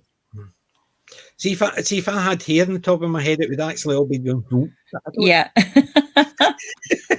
That's why I didn't move my head, because the Let's Talk Geeky covers the shine. Yes, well placed there, PJ. Definitely. Thank you very much for joining us. And remember, ladies and gents, I'm not old. I'm classic. PJ may be out. Good night. And this is going to be when the delay is, because the end button always takes